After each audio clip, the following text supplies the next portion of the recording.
남편을 보낸 지 꼭 1년이 되던 그 가을 아침, 우리 집 대문 앞에 낯선 양복 차림의 남자가 서 있었습니다. 손에는 검은색 가죽 가방을 들고 안경 너머로 저를 가만히 바라보더군요. 그 사람은 자신을 변호사라고 소개했습니다. 저는 그때까지 평생을 가난하게 산 사람입니다. 시장통에서 콩나물을 다듬으며 자식 셋을 키웠고 남편이 벌어다 주는 적은 월급으로 한 푼 두 푼 모아 살았습니다. 그런데 그 변호사가 제 이름이 적힌 서류를 꺼내 보이며 이렇게 말하는 겁니다. 할머님 앞으로 12억 원이 있습니다. 저는 그 말을 듣고 잠시 숨이 붙는 줄 알았습니다. 12억이라니요. 평생을 10,000원짜리 한 장도 함부로 쓰지 못하고 살아온 제게 그 숫자는 마치 외국말처럼 들렸습니다. 손이 떨려서 찻잔을 들 수가 없었습니다. 그런데 그 돈이 어디서 왔는지를 듣는 순간 저는 차라리 그 돈을 모르는 채로 살았더라면 좋았겠다는 생각이 들었습니다. 그 12억 원에는 제 남편이 40년 동안 숨겨온 이야기가 들어 있었기 때문입니다. 아직 가지 마세요. 가장 충격적인 이야기를 아직 안 했거든요. 잠시 후 그날 변호사에게 들은 모든 이야기를 들려드릴게요. 저처럼 충격에 빠질 거라고 장담합니다. 평생 곁에 있던 사람이 사실 다른 면이 있다는 걸 발견한 적이 있나요? 그 감정을 댓글에 남겨주세요. 제 남편은 평생 말이 없는 사람이었습니다. 동네 사람들은 그 일을 두고 저 양반은 속이 깊다라고 했지만 같이 사는 저는 그 깊은 속을 한 번도 들여다본 적이 없었습니다. 아침에 일어나면 밥상 앞에서도 신문만 보고 저녁에 들어오면 텔레비전을 켜놓고 잠이 들었습니다. 저는 그게 그 사람의 성격이라고만 생각했습니다. 우리 어머니 세대는 다 그렇게 살았으니까요. 남편이 술을 마시지 않고 손찌검을 하지 않고 월급 봉투를 꼬박꼬박 가져다 주면 그것만으로도 복받은 여자라는 소리를 듣던 시절이었습니다. 그런데 변호사가 꺼낸 서류 첫 장에는 이런 글자가 적혀 있었습니다. 고인의 유언에 따라 박순자 여사 명의로 보관되어 있던 자산을 정식으로 이전합니다. 제 명의로 보관되어 있던 자산이라니요. 저는 통장이라고는 농협에 있는 적금 통장 하나밖에 모르고 살았습니다. 그 적금 통장에는 400만 원이 들어 있었습니다. 그게 제가 평생 모은 돈의 전부였습니다. 환갑 때 자식들이 모아준 돈, 명절에 들어온 용돈, 시장에서 콩나물을 팔아 남긴 잔돈까지 모두 합쳐서 그렇게 됐던 겁니다. 그런데 제 이름으로 12억이라니 그건 제가 평생 살면서 들어본 적 없는 단위였습니다. 변호사가 두 번째 서류를 펼쳤습니다. 거기에는 제가 평생 한 번도 가본 적 없는 은행의 이름이 적혀 있었고 제 도장이 찍혀 있었습니다. 저는 그 도장을 본 적이 없었습니다. 이 도장은 제 것이 아닙니다. 제가 말했습니다. 변호사는 잠시 머뭇거리다가 이렇게 말했습니다. 고인께서 직접 새기신 것으로 기록되어 있습니다. 그러니까 제 남편은 40년 동안 제가 모르는 도장을 만들어서 제가 모르는 은행에 제 이름으로 돈을 모아왔다는 이야기였습니다. 저는 그 도장을 손에 쥐어보았습니다. 작고 단단한 나무 도장이었습니다. 손때가 묻어 반들반들했고 가장자리는 닳아 있었습니다. 그 도장이 누군가의 손에서 40년 동안 쥐어졌다는 흔적이었습니다. 그 누군가가 제 남편이라는 사실이 저는 받아들이기가 힘들었습니다. 변호사는 가방에서 또 다른 서류 뭉치를 꺼냈습니다. 종이가 누렇게 변한 오래된 것부터 새 종이까지 차곡차곡 정리되어 있었습니다. 그 정리된 모양만 봐도 누군가가 평생을 들여 관리해온 것이라는 게 느껴졌습니다. 할머님, 이 통장 거래 내역을 보시면 거의 40년 가까이 한 달도 빠짐없이 입금이 들어왔습니다.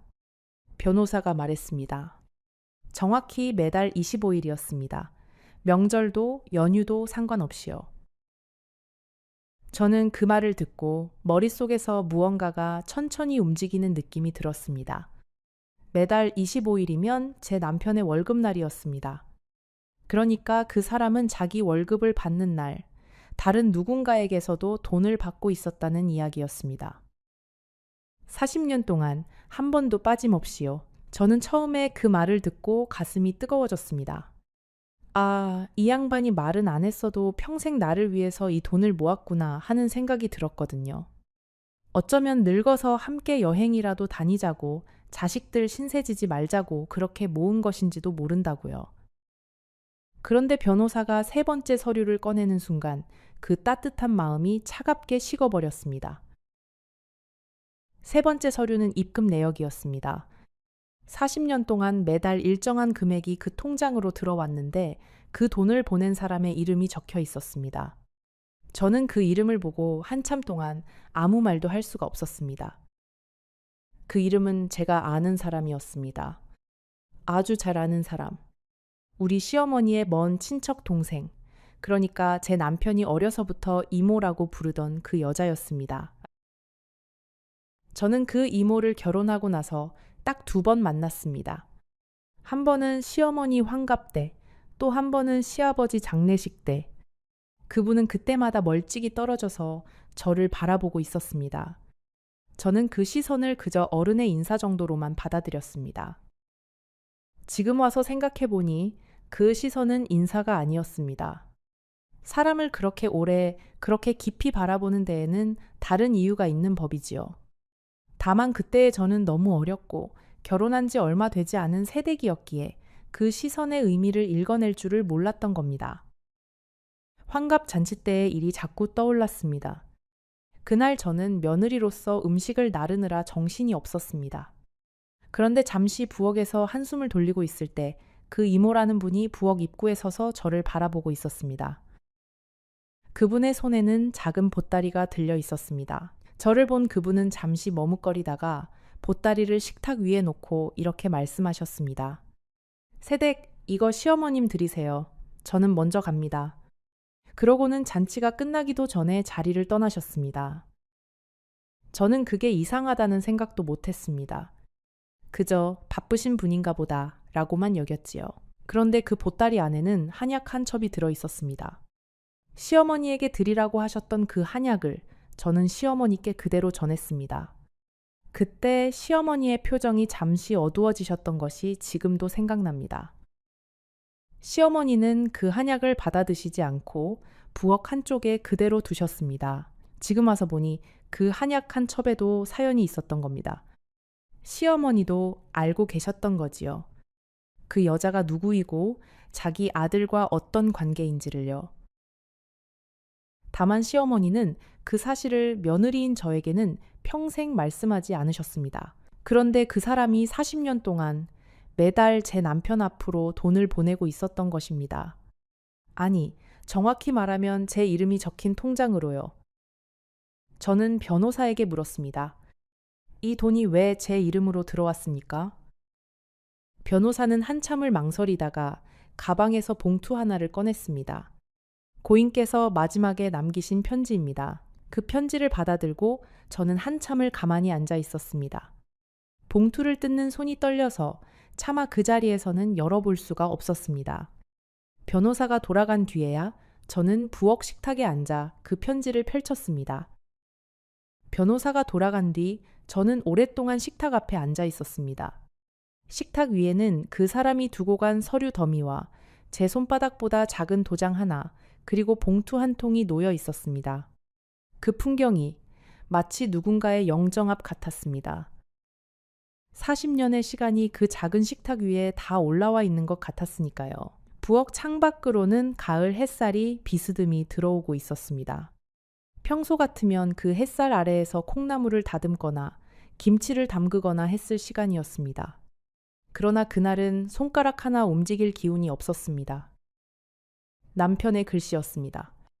그 사람이 평생 가계부 한 줄 적어주지 않던 그 손으로 빽빽하게 5장을 적어 놓았더군요. 첫 줄에는 이렇게 적혀 있었습니다. 순자에게 미안하다는 말로는 부족한 줄 안다. 저는 그 한 줄을 읽고 편지를 덮었습니다. 더 읽을 수가 없었습니다. 40년을 함께 산 사람이 마지막에 남긴 첫 마디가 미안하다라는 건 그 사이에 무언가 무거운 것이 있었다는 뜻이니까요. 그날 밤 저는 잠을 한숨도 자지 못했습니다. 천장을 보고 누워서 40년 결혼 생활을 처음부터 끝까지 되짚어 보았습니다. 그제야 보이지 않던 것들이 보이기 시작했습니다. 가령 이런 것들입니다.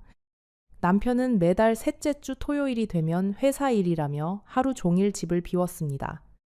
저는 그저 일이 많은 사람이라고만 생각했습니다.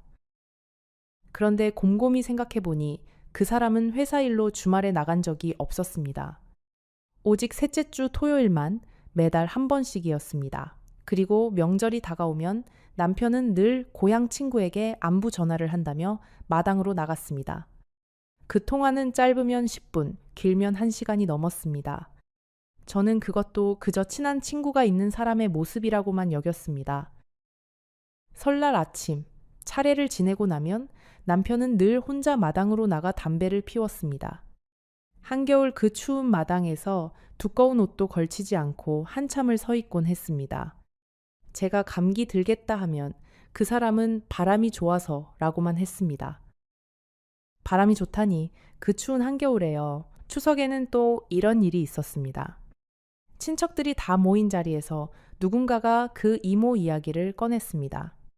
그 양반은 요즘 어떻게 지내신대 하고요. 그러자 남편이 갑자기 자리에서 일어나 화장실로 가버렸습니다. 한참을 돌아오지 않더군요. 저는 그저 체했나 보다 했습니다. 그리고 또 있었습니다. 큰아들이 군대에 가던 날 남편은 새벽부터 일어나 혼자서 한참을 울었습니다. 저는 아들 보내는 게 그렇게 서운하냐라고 농담처럼 말했습니다. 그런데 남편은 답이 없었습니다. 그날 새벽의 그 눈물이 어쩌면 우리 큰아들 때문만은 아니었을지도 모릅니다.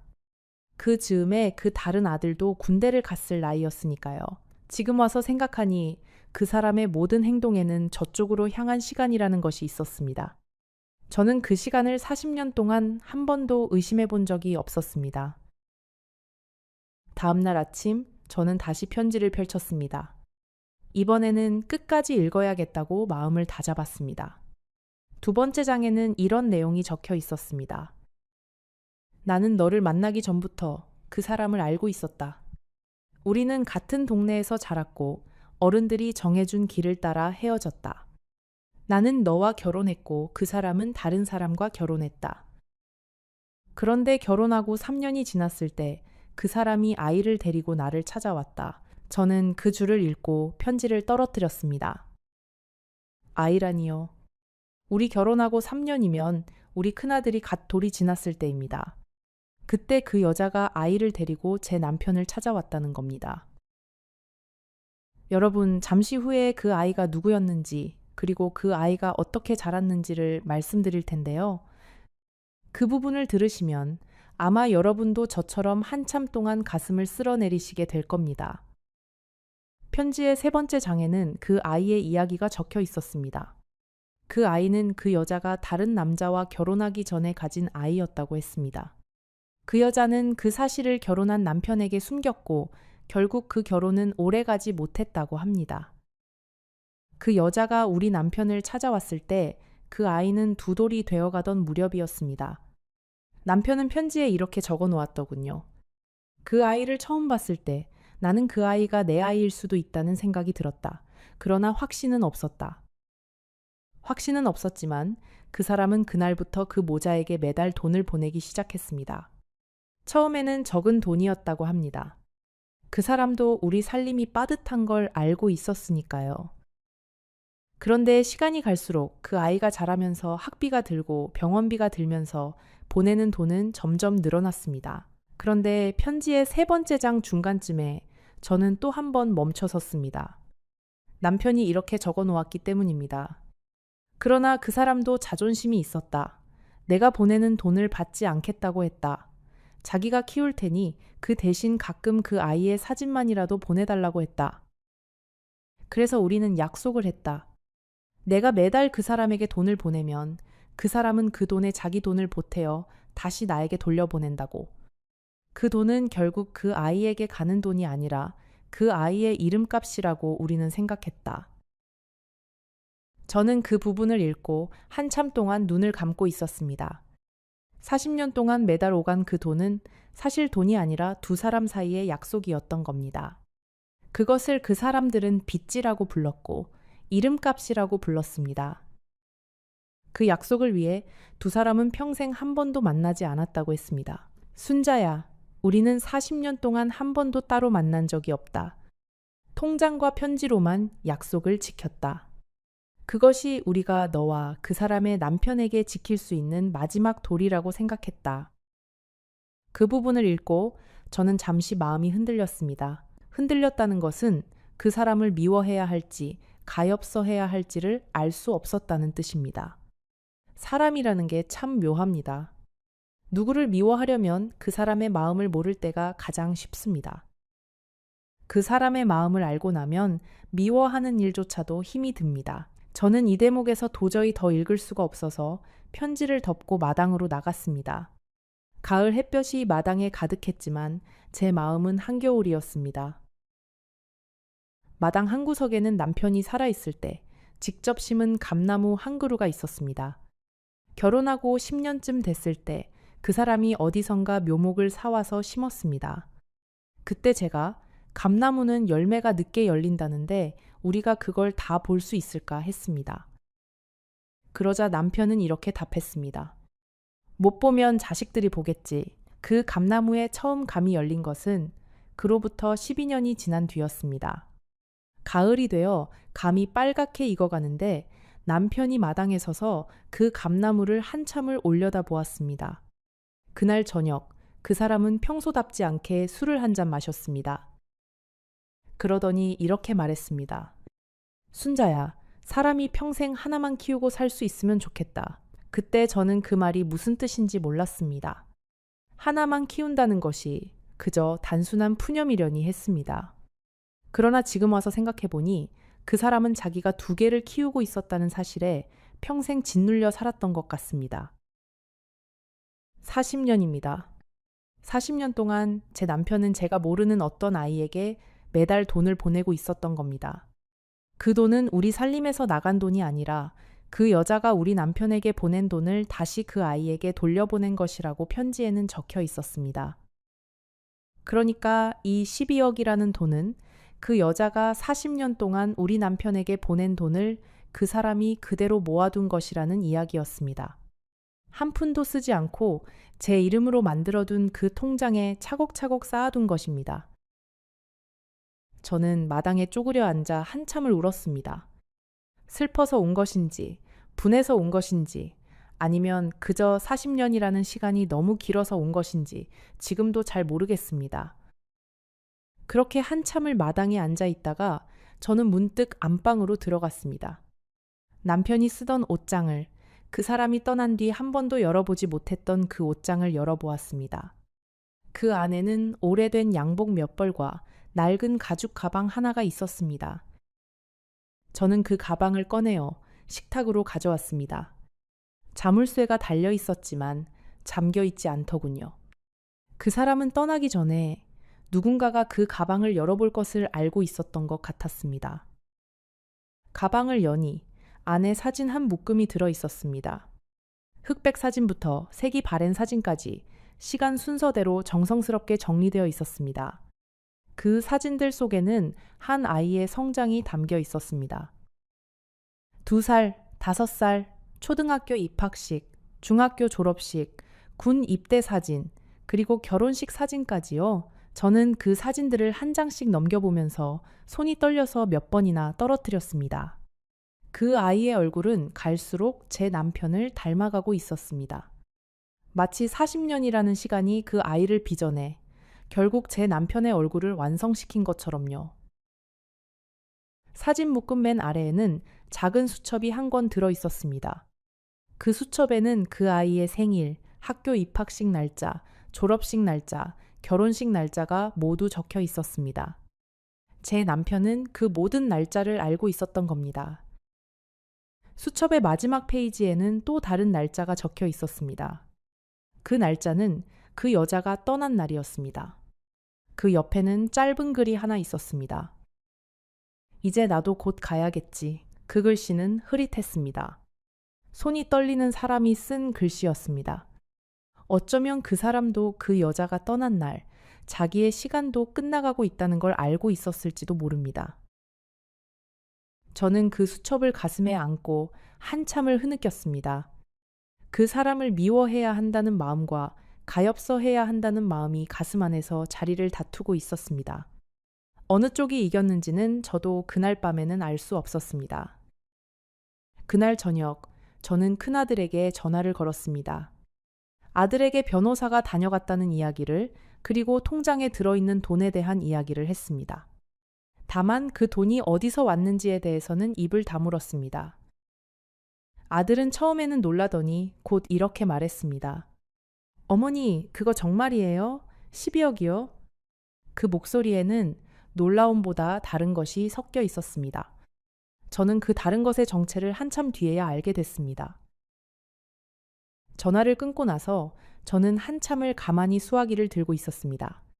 40년 전 제가 그 아이를 처음 안았을 때의 일이 생각났습니다. 갓 태어난 그 작은 아이를 두 손에 안고 저는 이 아이만큼은 어떻게든 잘 키워야겠다고 다짐했습니다. 그 다짐 하나로 제가 40년을 살아온 거였습니다. 그 아이의 분유값을 마련하기 위해 저는 새벽 5시에 일어나 시장에 나갔습니다. 그 아이의 책가방을 사주기 위해 명절에도 옷 한 벌 새로 사입지 않았습니다. 그 아이의 등록금을 마련하기 위해 저는 친정에까지 손을 벌렸습니다. 그 모든 것이 어쩌면 그 아이를 하나밖에 없는 아들로 키우기 위해서였는지도 모릅니다. 그런데 그 아이가 다 자라서 어미가 가지고 있는 돈에 가장 먼저 손을 뻗었다는 사실이 저는 가장 견디기 어려웠습니다. 어쩌면 그것이 40년 동안 그 사람이 저에게 숨겼던 사실보다도 더 아팠는지도 모릅니다. 다음 날 아침 아들 내외가 차를 끌고 우리 집에 왔습니다. 평소에는 2달에 한 번 얼굴을 비치던 며느리가 그날은 양손에 떡 상자며 과일 바구니를 들고 들어왔습니다. 어머님, 어제 통화하시고 잘 못 주무셨죠? 제가 갈비찜 해왔어요. 저는 며느리를 빤히 바라보았습니다. 그 사람이 우리 집에 갈비찜을 들고 온 게 결혼하고 처음이었습니다. 며느리는 제 시선을 피하면서 부엌으로 들어갔습니다. 며느리가 부엌에서 그릇을 꺼내는 동안 저는 그 사람의 뒷모습을 가만히 바라보았습니다.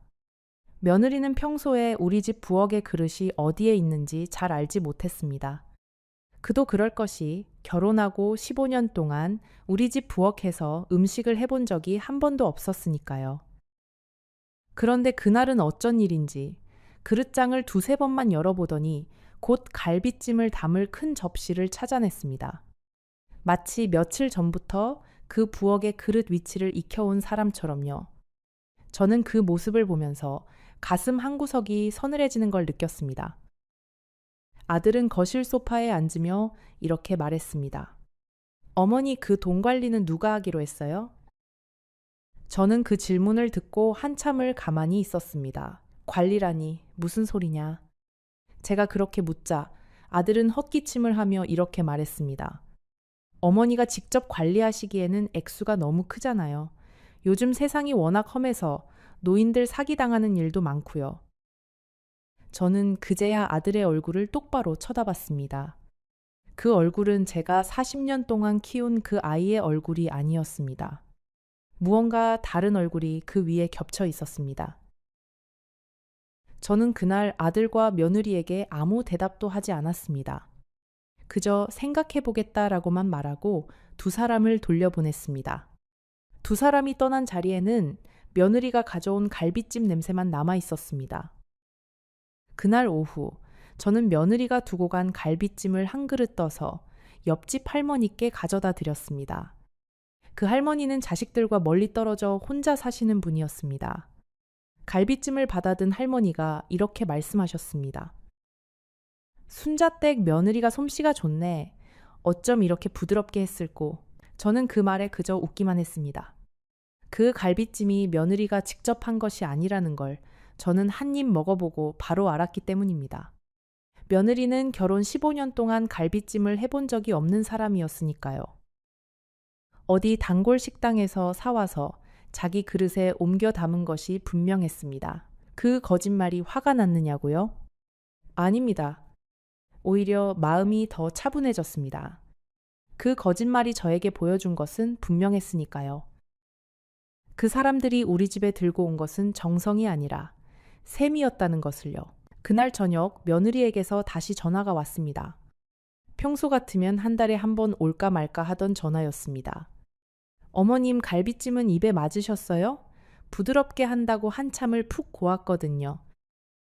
저는 그 푹 고았거든요 라는 말에 잠시 숨을 골랐습니다. 저는 며느리에게 이렇게만 답했습니다.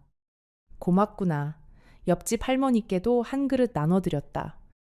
수화기 너머에서 잠시 침묵이 흘렀습니다. 그러더니 며느리가 한 옥타브 높은 목소리로 말했습니다. 아유, 어머님, 그건 어머님 드시라고 한 건데. 저는 그 말끝이 흐려지는 소리를 들으면서 며느리가 무엇을 두려워하고 있는지를 짐작했습니다. 옆집 할머니에게 갈비찜을 나눠줬다는 말은 곧 다른 사람들의 입에 그 갈비찜 이야기가 오르내릴 수도 있다는 뜻이었습니다. 그리고 그 갈비찜 맛을 아는 사람이라면 그것이 시장 단골 식당의 맛이라는 걸 금방 알아챌 테니까요. 전화를 끊고 나서 저는 처음으로 며느리가 가엾다는 생각이 들었습니다. 그 아이도 우리 큰아들과 결혼해 15년을 살았습니다. 그 15년 동안 자기 시어머니에게 갈비찜 한 그릇 직접 끓여줄 마음의 여유가 없었던 것이지요. 그게 며느리만의 잘못인지 아니면 제가 그 마음을 받지 못할 사람으로 보였던 것인지 지금도 잘 모르겠습니다. 그러나 한 가지는 분명했습니다. 사람이 15년 동안 만들지 않던 갈비찜을 통장의 숫자 하나 때문에 갑자기 만들어 오는 것은 정성이 아닙니다. 그것은 거래입니다. 저는 그날 밤 며느리가 가져온 갈비찜 그릇을 닦아 그대로 비닐봉지에 넣어두었습니다. 다음에 며느리가 오면 돌려주려고요. 다음 날 아침, 저는 농협에 가서 적금 통장을 정리했습니다. 400만 원이 들어있는 그 통장을 한참을 들여다보았습니다. 그것이 제가 평생 모은 돈의 전부였습니다. 그 옆에 변호사가 두고 간 새 통장 사본이 놓여 있었습니다. 두 통장의 숫자는 비교가 되지 않았습니다. 그런데 저는 그 400만 원짜리 통장이 12억 원짜리 통장보다 더 무겁게 느껴졌습니다. 그 400만 원 안에는 새벽 5시에 시장에 나간 제 발자국이 들어 있었기 때문입니다. 콩나물을 다듬느라 갈라진 손바닥이, 잔돈을 세느라 늙어버린 손가락이 그 안에 들어 있었기 때문입니다. 반면에 그 12억 원에는 다른 사람의 시간이 들어 있었습니다. 그 여자가 새벽에 일어나 일을 나간 시간, 아이를 키우느라 쪼들렸던 시간, 자기 남편에게 진실을 숨기느라 견뎌야 했던 시간. 그 모든 시간이 그 숫자 안에 차곡차곡 쌓여 있었습니다. 저는 농협에서 나오면서 처음으로 그 여자에게 미안하다는 마음이 들었습니다. 미워해야 할 사람에게 미안한 마음이 든다는 것이 사람의 마음이 얼마나 복잡한 것인지를 그날 새삼 깨달았습니다. 오는 길에 시장에 들렀습니다. 제가 40년 동안 콩나물을 팔았던 그 골목입니다. 단골 채소 가게 아주머니가 저를 보더니 평소처럼 인사를 건넸습니다. 순자 언니, 오늘은 안색이 좀 안 좋네. 어디 아프셔? 저는 잠시 그 아주머니를 바라보았습니다. 이 사람은 제가 평생 매일 마주친 사람이었습니다.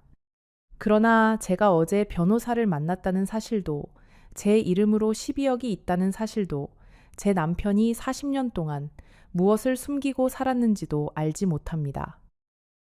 그저 순자 언니의 안색만 봅니다. 저는 그 무지가 고마웠습니다. 그 시장 골목의 사람들은 저를 그저 콩나물 다듬던 순자 언니로만 알고 있습니다. 12억이 있는 할머니가 아니라요.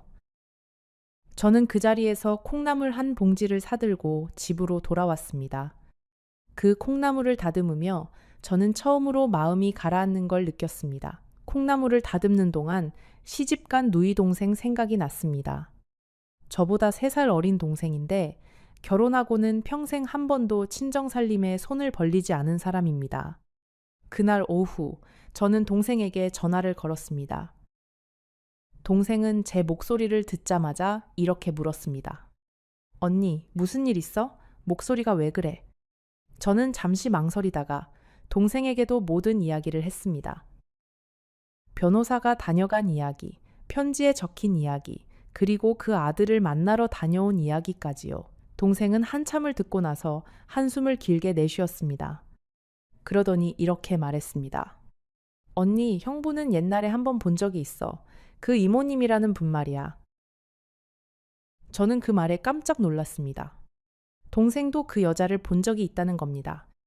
동생은 잠시 망설이다가 이야기를 이어갔습니다.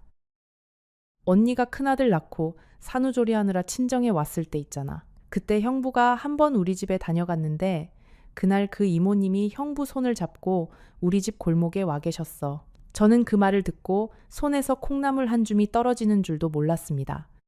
동생이 말한 그 시기라면 우리 큰아들이 갓 태어난 직후입니다. 그 무렵에 그 여자도 자기 아이를 데리고 제 남편을 찾아왔다는 그 시점입니다. 그때 나는 어렸으니까 그게 누군지도 몰랐어. 그저 형부가 아는 분이 오셨나 보다 했지. 그런데 그 이모님이 골목에서 형부에게 뭐라고 하시던지 형부가 한참을 고개를 숙이고 서 있더라고. 동생은 그렇게 말하고는 잠시 침묵했습니다. 언니, 미안해. 그때라도 언니한테 말했어야 했나 싶기도 한데 나도 그게 무슨 상황인지 몰랐으니까. 저는 동생의 사과에 답할 말을 찾지 못했습니다. 다만 한 가지 사실만 분명해졌습니다. 40년 전 그 시기에 제 남편의 인생에서 무언가가 결정되었다는 것을요. 전화를 끊고 저는 한참을 부엌 식탁에 앉아 있었습니다. 사람이 평생을 함께 살아도 모르는 것이 있다는 사실이 그날따라 유난히 무겁게 느껴졌습니다. 그리고 동시에 사람이 평생을 숨기고 살아도 결국은 어느 한 골목, 어느 한 사람의 기억 속에 그 흔적이 남는다는 사실도 함께 느꼈습니다. 그날 저녁, 저는 안방 장롱 깊숙이 넣어두었던 결혼 사진을 꺼냈습니다. 40년 전 우리가 결혼하던 날의 사진이었습니다. 흰 한복을 입은 제 옆에 양복을 입은 그 사람이 서 있었습니다. 저는 그 사람의 얼굴을 한참을 들여다보았습니다. 그 결혼식 사진 속의 남편은 웃고 있지 않았습니다. 입꼬리는 살짝 올라가 있었지만 눈은 어딘가 먼 곳을 보고 있었습니다. 그 시선이 어디를 향하고 있었는지를 저는 이제야 짐작할 수 있을 것 같았습니다. 저는 그 사진을 한참을 들여다보다가 다시 장롱 속에 집어넣었습니다. 그러나 그 사진을 넣기 전에 한 가지 결심을 했습니다. 그 사람을 미워하지는 않기로요. 미워하는 마음이 사람을 가장 깊게 늙게 만든다는 걸 저는 그 사진 속에 그 사람을 보고 알았기 때문입니다. 여러분, 잠시 후에 제가 그 12억이라는 돈을 어떻게 썼는지에 대한 이야기가 이어집니다. 그 결정이 옳았는지 틀렸는지는 여러분이 판단하실 수 있을 겁니다. 다만 그 결정을 내리기까지 제가 어떤 사람들을 더 만나야 했는지 그 이야기를 마저 들려드릴게요. 그날 밤 저는 둘째 딸에게 전화를 걸었습니다. 둘째는 결혼하고 부산에 살고 있어서 1년에 두세 번밖에 못 만나는 아이입니다. 저는 둘째에게는 모든 이야기를 다 했습니다. 변호사가 다녀간 이야기, 편지에 적힌 이야기, 그리고 그 여자와 그 아이의 이야기까지. 둘째는 한참을 듣더니 이렇게 말했습니다. 엄마, 그러면 그 아이는 우리 오빠 동생이 되는 거예요? 저는 그 질문에 답을 할 수가 없었습니다. 편지에는 확신은 없었다 라고 적혀 있었으니까요. 그런데 그 다음 둘째가 한 말이 저를 다시 한번 흔들어 놓았습니다. 엄마, 그 아이 지금 어디 사는지 알아요? 저는 그제야 편지의 네 번째 장을 펼쳤습니다. 거기에는 그 아이의 이름과 주소가 적혀 있었습니다. 그 주소는 우리 집에서 차로 40분 거리에 있는 동네였습니다. 40분. 40년 동안 차로 40분 거리에서 누군가가 제 남편을 아버지라고 부르며 살고 있었다는 이야기입니다. 전화를 끊고 나서 막내딸에게도 전화를 걸어볼까 잠시 망설였습니다.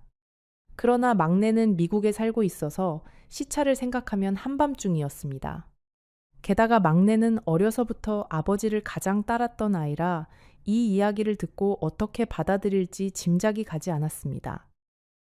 막내가 5살 때 어느 일요일 아침의 일이 떠올랐습니다. 그날 막내는 아버지 무릎에 앉아 동화책을 읽고 있었습니다. 그러다가 막내가 갑자기 이렇게 물었습니다. 아빠는 형아랑 누나 말고 다른 아이도 있어? 저는 부엌에서 그 말을 듣고 잠시 손을 멈췄습니다. 막내가 왜 그런 질문을 했는지는 알 수 없었습니다. 그저 어린아이의 엉뚱한 질문이려니 했습니다. 그런데 그날 남편의 답이 지금도 귀에 남아 있습니다. 아빠는 이 세상에 너희 셋이 전부야. 그 말을 그때는 그저 다정한 답이라고 생각했습니다. 그런데 지금 와서 그 말을 다시 떠올려 보니 그 사람은 그 3명이라는 숫자에 자기 자신을 묶어두고 있었던 것 같습니다. 마치 그 숫자를 입 밖에 내면 다른 한 사람이 존재하지 않게 되기라도 하는 것처럼요. 여러분, 지금부터 제가 그 사람을 만나러 간 이야기를 들려드릴 텐데요. 그 자리에서 제가 어떤 말을 들었는지, 그리고 그 사람이 어떤 표정을 지었는지 잠시 후에 모두 말씀드리겠습니다. 사람의 인연이라는 게 얼마나 질기고 또 얼마나 쓴 것인지 함께 느껴보시지요. 저는 사흘을 망설였습니다. 갈까 말까. 가서 그 사람을 만난다고 해서 40년이 되돌아오는 것도 아니고 그렇다고 만나지 않는다고 해서 마음이 편해지는 것도 아니었습니다. 사흘 동안 저는 평소처럼 시장에 갔고 평소처럼 밥을 짓고 평소처럼 텔레비전을 켰습니다. 그러나 평소처럼 잠을 자지는 못했습니다. 새벽 2, 3시까지 천장을 보고 누워 그 아이의 얼굴을 상상해 보았습니다. 그 아이는 어떻게 자랐을까?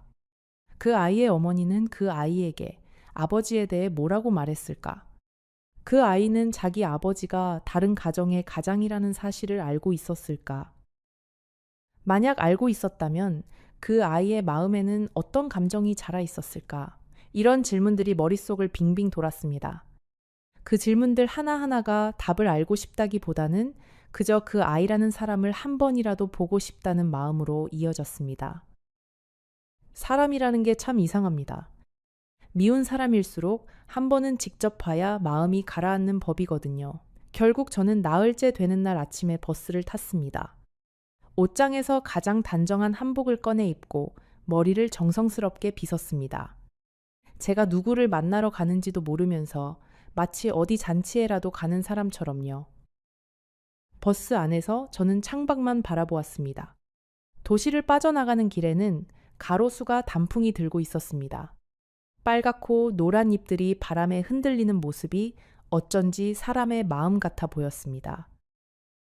한쪽으로 휘었다가 또 한쪽으로 휘었다가 결국은 떨어지는 그 모습이요.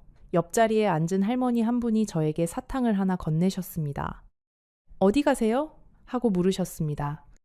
저는 잠시 머뭇거리다가 이렇게 답했습니다. 오래된 빚을 갚으러 갑니다. 그 할머니는 더 묻지 않으셨습니다. 다만 제 손을 한번 잡아주시고는 다음 정류장에서 내리셨습니다. 그 동네는 오래된 골목이 많은 동네였습니다. 주소를 들고 한참을 헤매다가 작은 슈퍼 앞에서 마주친 할머니에게 길을 물었습니다. 그 할머니는 제가 찾는 집을 알고 있더군요.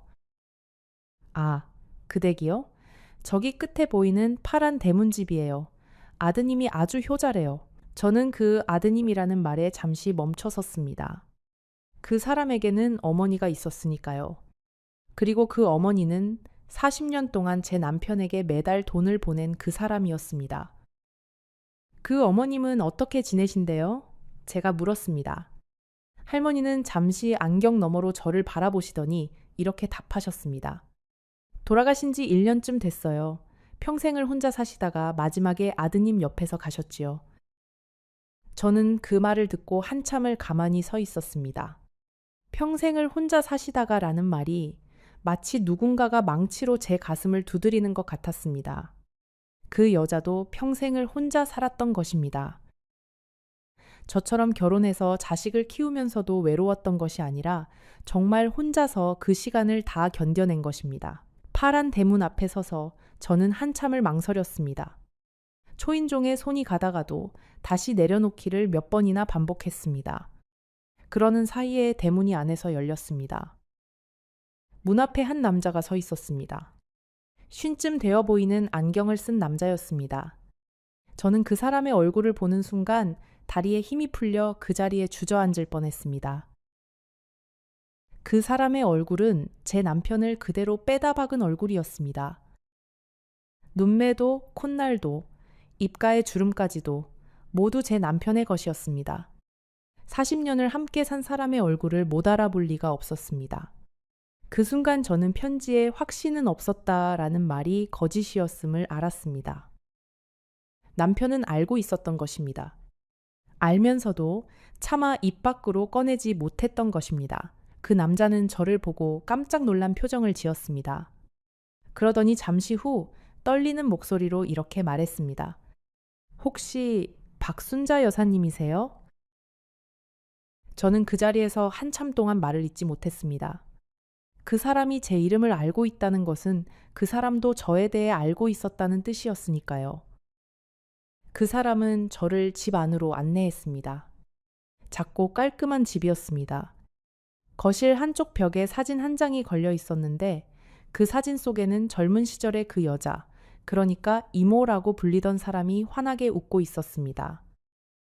그 사진 옆에는 또 다른 사진이 한 장 걸려 있었습니다.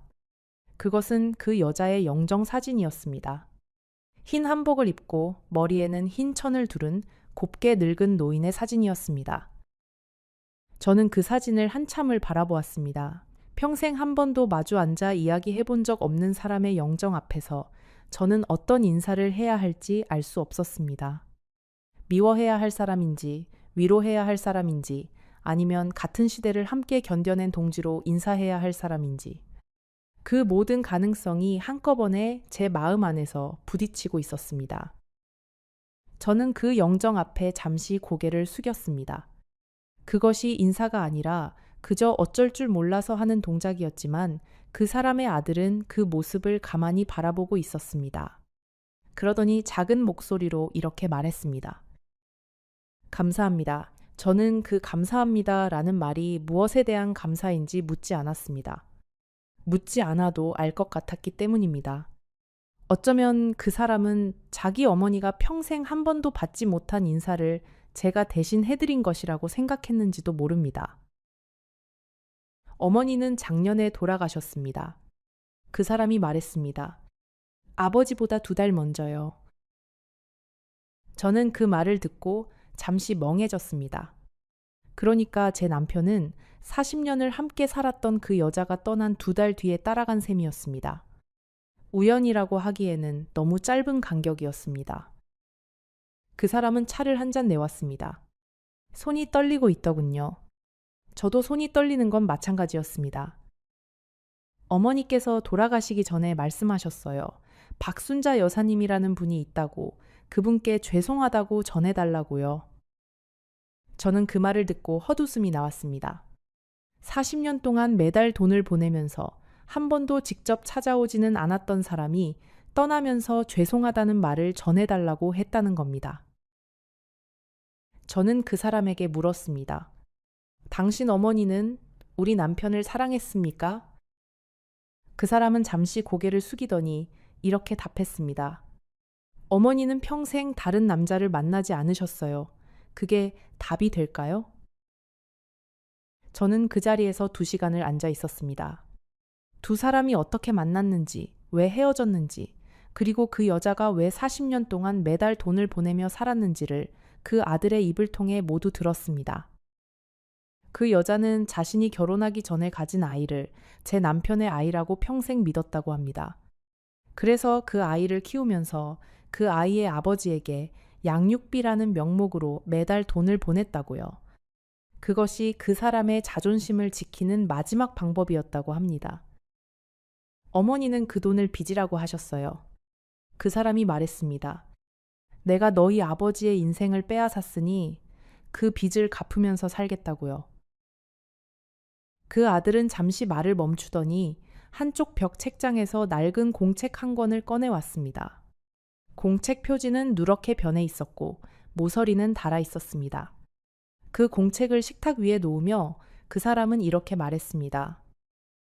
어머니가 평생 쓰신 일기예요. 저는 그 공책을 손으로 만져보았습니다. 한 권으로는 40년이 담길 수 없을 텐데 하고 의아해하자 그 사람이 덧붙였습니다. 이건 그중 한 권일 뿐이에요. 어머니는 매년 한 권씩 40년 동안 쓰셨어요. 그러니까 그 여자도 자기만의 방식으로 40년을 기록하고 있었던 겁니다. 통장으로, 일기로, 그리고 침묵으로요. 사람이 누군가를 잊지 못할 때 그 방법은 참 다양합니다. 보시겠어요? 그 사람이 물었습니다. 저는 잠시 망설이다가 고개를 저었습니다. 지금은 못 읽겠어요. 그 사람은 고개를 끄덕이고 공책을 다시 책장에 넣었습니다. 언제든 오세요. 어머니의 일기는 늘 여기 있을 거예요. 저는 그 말이 고마웠습니다. 그러나 동시에 그 말이 무서웠습니다. 그 일기를 읽으면 어쩌면 제가 40년 동안 알고 살았던 그 남편이라는 사람을 영영 다른 사람으로 기억하게 될지도 모르니까요. 사람은 가끔 진실을 다 알지 않고 살아가는 편이 나을 때도 있는 법입니다. 저는 그 말을 듣고 그제야 40년 전에 잠깐 마주쳤던 그 여자의 시선을 떠올렸습니다. 환갑잔치에서 그리고 시아버지 장례식에서 멀찍이 떨어져 저를 바라보던 그 눈빛. 그것은 단순한 인사가 아니었습니다. 그것은 어떤 죄책감이었습니다. 그런데요, 여사님. 그 아들이 잠시 머뭇거리다가 입을 열었습니다. 저는 어머니가 평생 그렇게 살아오신 게 사실 잘 이해되지 않았어요. 저는 가만히 그 사람의 말을 듣고 있었습니다. 제가 다 자라고 나서 어머니께 여쭤본 적이 있어요. 왜 그분을 그렇게까지 놓지 못하셨냐고요. 그때 어머니가 이렇게 답하셨어요. 그 사람은 잠시 침을 삼키더니 천천히 말을 이어갔습니다. 얘야, 사람이 한번 마음을 줘버리면 그 마음을 다시 걷어오는 게 빚을 갚는 것보다 어렵단다. 나는 다만 그 마음의 자리를 비워두지 않고 살아온 것뿐이다. 그게 어머니의 답이었어요.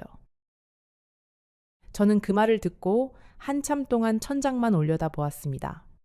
그 여자가 평생 비워두지 않았던 그 마음의 자리에 제 남편이 들어있었다는 이야기였습니다. 그리고 제 남편도 자기 안 어딘가에 그 자리 하나를 평생 비워두지 않고 살았다는 이야기이기도 했습니다. 그 아들은 잠시 자리를 비웠다가 작은 상자 하나를 들고 돌아왔습니다. 나무 상자였는데 윗면에는 매화가 한 송이 새겨져 있었습니다. 손으로 직접 새긴 것이 분명했습니다. 이것도 어머니가 평생 간직하셨던 거예요. 아버지께서 결혼하시기 전에 어머니께 만들어주신 거라고 들었습니다. 저는 그 상자를 받아들고 손으로 매화 무늬를 만져보았습니다. 손끝에 닿는 그 결이 제 남편의 손길이 분명했습니다. 그 사람은 손재주가 좋은 사람이었습니다. 결혼하고도 가끔 부엌 도마가 갈라지면 자기 손으로 직접 다듬어 주었습니다. 그러나 저에게는 한 번도 이런 매화 같은 무늬를 새겨준 적이 없었습니다. 상자 안에는 마른 꽃잎 몇 장과 종이 한 장이 들어 있었습니다. 종이에는 짧은 글이 적혀 있었습니다. 부디 잘 살아라. 우리는 우리의 길을 가자. 그 짧은 글 한 줄이 두 사람의 40년을 결정지은 약속이었던 모양입니다. 저는 그 종이를 가만히 상자에 다시 넣었습니다. 그리고 상자를 그 아들에게 돌려주며 이렇게 말했습니다. 이건 당신 어머니의 것입니다. 그분 곁에 두세요. 그 사람은 고개를 끄덕이며 상자를 받았습니다. 그 손도 떨리고 있었습니다. 여사님, 사실 한 가지 더 말씀드리고 싶은 게 있어요. 그 사람이 잠시 망설이다가 입을 열었습니다. 저는 어머니의 친아들이 아닙니다. 저는 그 말에 잠시 숨이 떴습니다. 40년 동안 제 남편이 그 모자에게 돈을 보내온 그 아이가 사실은 그 여자의 친아들이 아니라는 겁니다.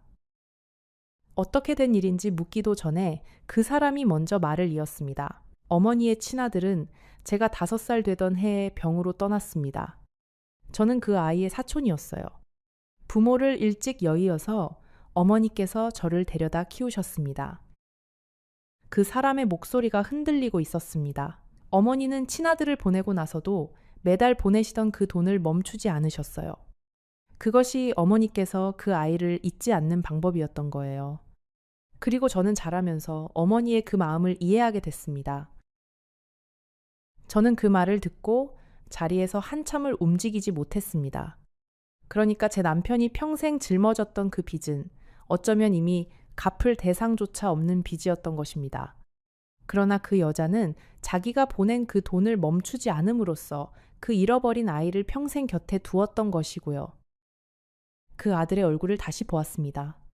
그 얼굴이 제 남편을 닮아 보였던 것은 어쩌면 사람의 얼굴이 닮아가는 것은 핏줄 때문만이 아니라 오래 함께 마음을 나눈 사람을 닮아가는 것이기도 하기 때문일 거라는 생각이 들었습니다.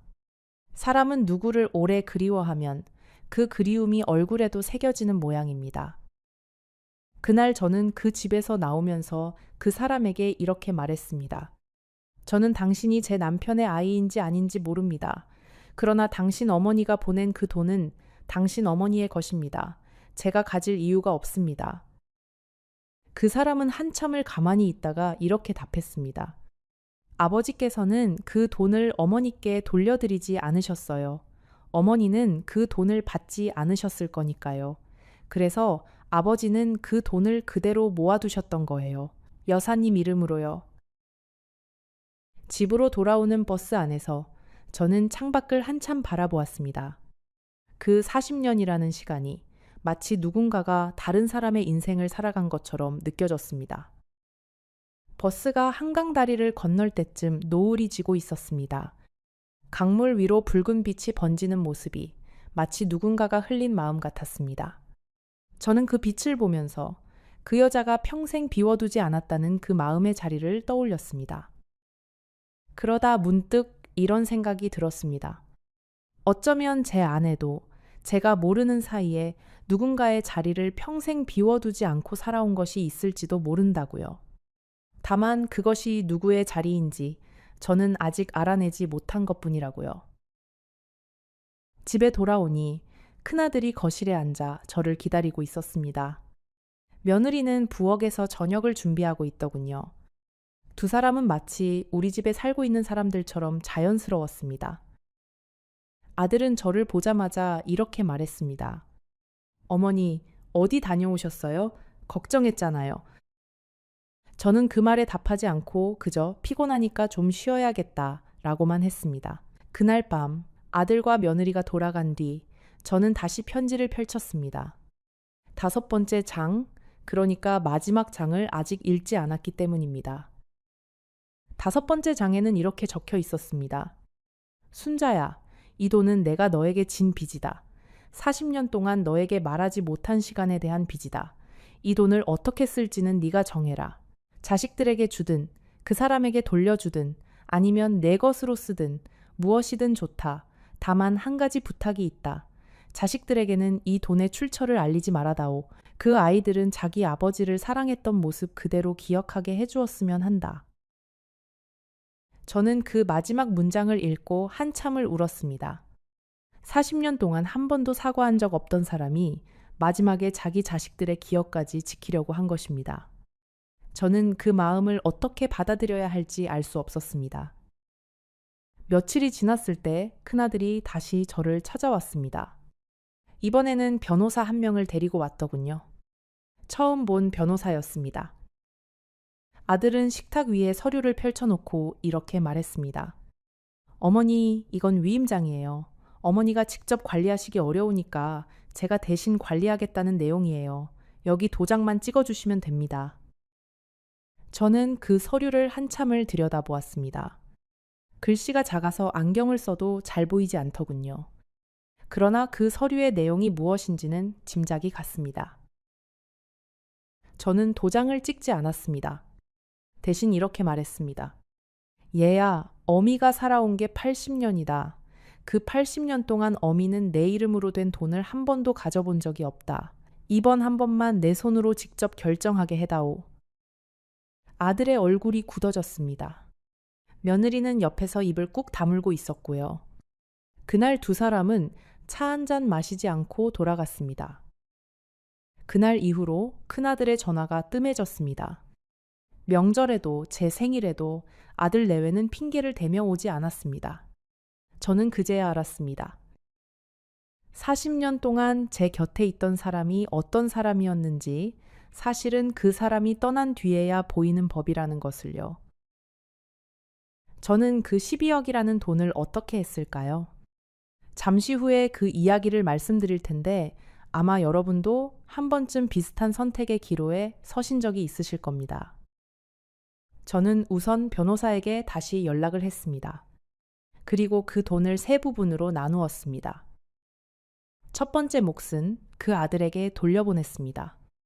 정확히 말하면 그 사람의 어머니가 평생 우리 남편에게 보낸 돈의 절반이었습니다.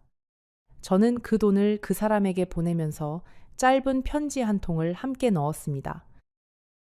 이 돈은 당신 어머니가 우리 남편에게 보낸 돈입니다. 절반은 당신이 받으시는 것이 맞습니다. 나머지 절반은 제가 다른 곳에 쓰겠습니다. 그 사람은 며칠 뒤 답장을 보내왔습니다.